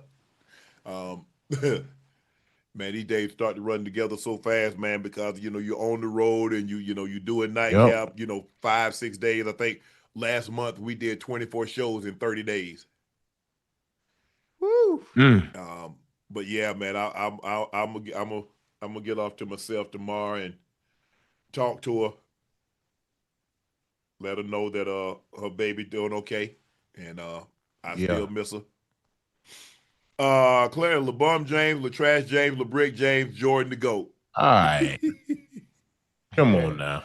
I hope my relationship becomes as strong as Unc's Wi-Fi signal right now.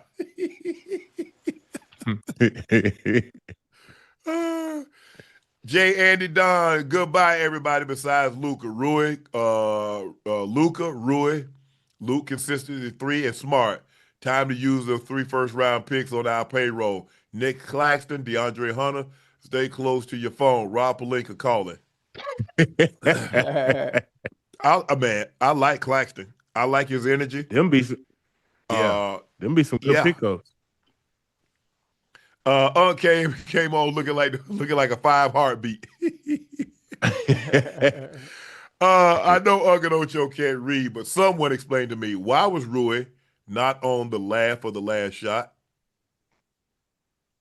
We had. I don't. Kennard, you said Kennard wasn't out there either, didn't you? No, I think hold on. GP said because he thought they were like the defensive situation because they wanted to get a stop. They got the stop and they went. I guess they went here and played because, like I said, I had left. Once they got down 1, I had left, and I guess they had missed a shot, and then I guess Shai made 2 free throws, and now they're down 3, and so I don't. Like I said, I didn't see. I just did see that they made a substitution. So I don't know. That is something that did they ask JJ did they ask him during his press conference why wasn't Rui on the floor for that 3-pointer tip? No, I don't think they asked, but I think you're talking about the 3 that Austin Reeves ended up shooting, right?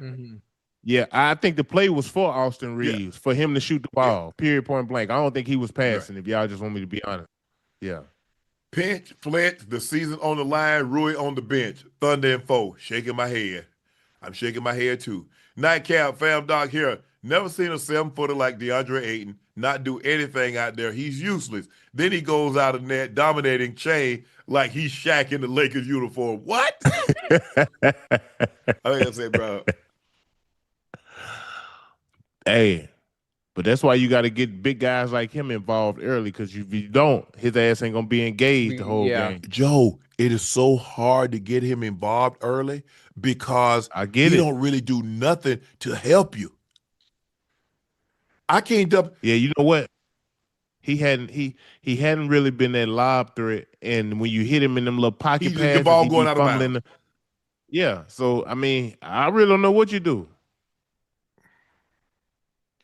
The convo started DeAndre only dominating the bench. He got that chain for the Chinese league he about to debut in next year.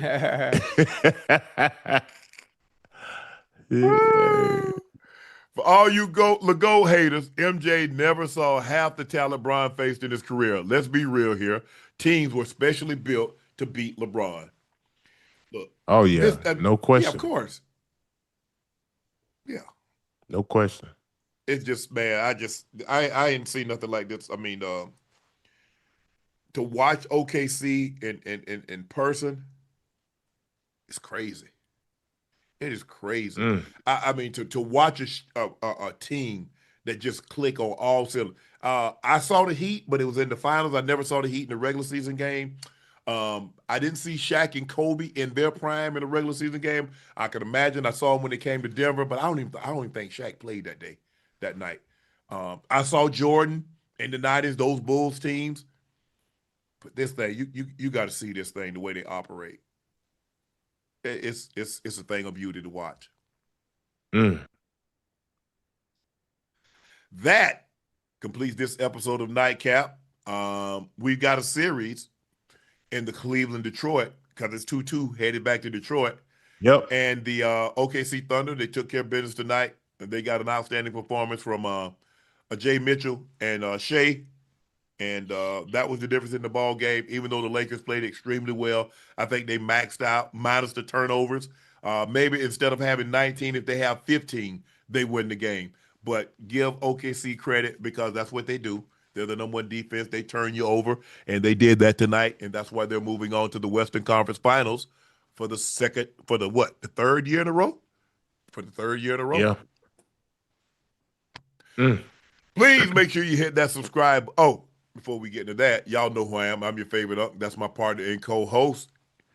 He's a Pro Bowler and an All-Pro. He's Chad Ochocinco Johnson and the 7-time NBA All-Star from the Atlanta Hawks. He's ISO Joe Johnson. Please make sure you hit that subscribe button. Please make sure you hit the like button. And go subscribe to the Nightcap Podcast feed wherever you get your podcasts from. Thank you for your support because none of this is possible. Thank you, guys, and I apologize for having to start the show in the vehicle, but hey, I got here as soon as I possibly could. I was hoping I could bring better news. I tried to stay as long as I could, but then, the last 50 seconds, say, you know what? It's time to go ahead and make it out. And so I headed out. So thank you guys for bearing with us. We really appreciate you guys supporting us. Again, thank you for your support and your continued support. Those looking to purchase a bottle of Shai by LaPortier, head over to LaPortierCognac.com if it's currently unavailable in any state or city near you. It is a premium VSOP cognac that drinks like an XO. Compare it against other cognacs you've tried or looking to try, and you'll see we have the best tasting, smoothest cognac on the market. Please drink responsibly and stay safe. Thunder beat the Lakers to sweep the series 115-110. Shai was sensational tonight. He had 35 points, made 12 of 15 free throws. Jay Mitchell was 28 points, 4 assists, 4 steals. Excuse me. On 12 of 18 shooting. And Donovan Mitchell, 39 second half points, had an opportunity to break Sleepy Floyd's record in which he scored 39 points with 29 seconds. He made the first one to tie the record, missed the second one that would have broke the record, but he had 4 points in the first half, ends up with 43 thanks to scoring 39 in the second half, 15 points in a big 24-0 run with the last 12 seconds of the first half and the first 6 minutes of the third quarter to kind of break the ball game open. And they got an outstanding game. I think they got 24-11 from James Harden. Y'all know who I am. I'm your favorite Unc. He's Ocho. He's ISO. Thank you for joining us. We'll see you tomorrow night. Peace. Yeah.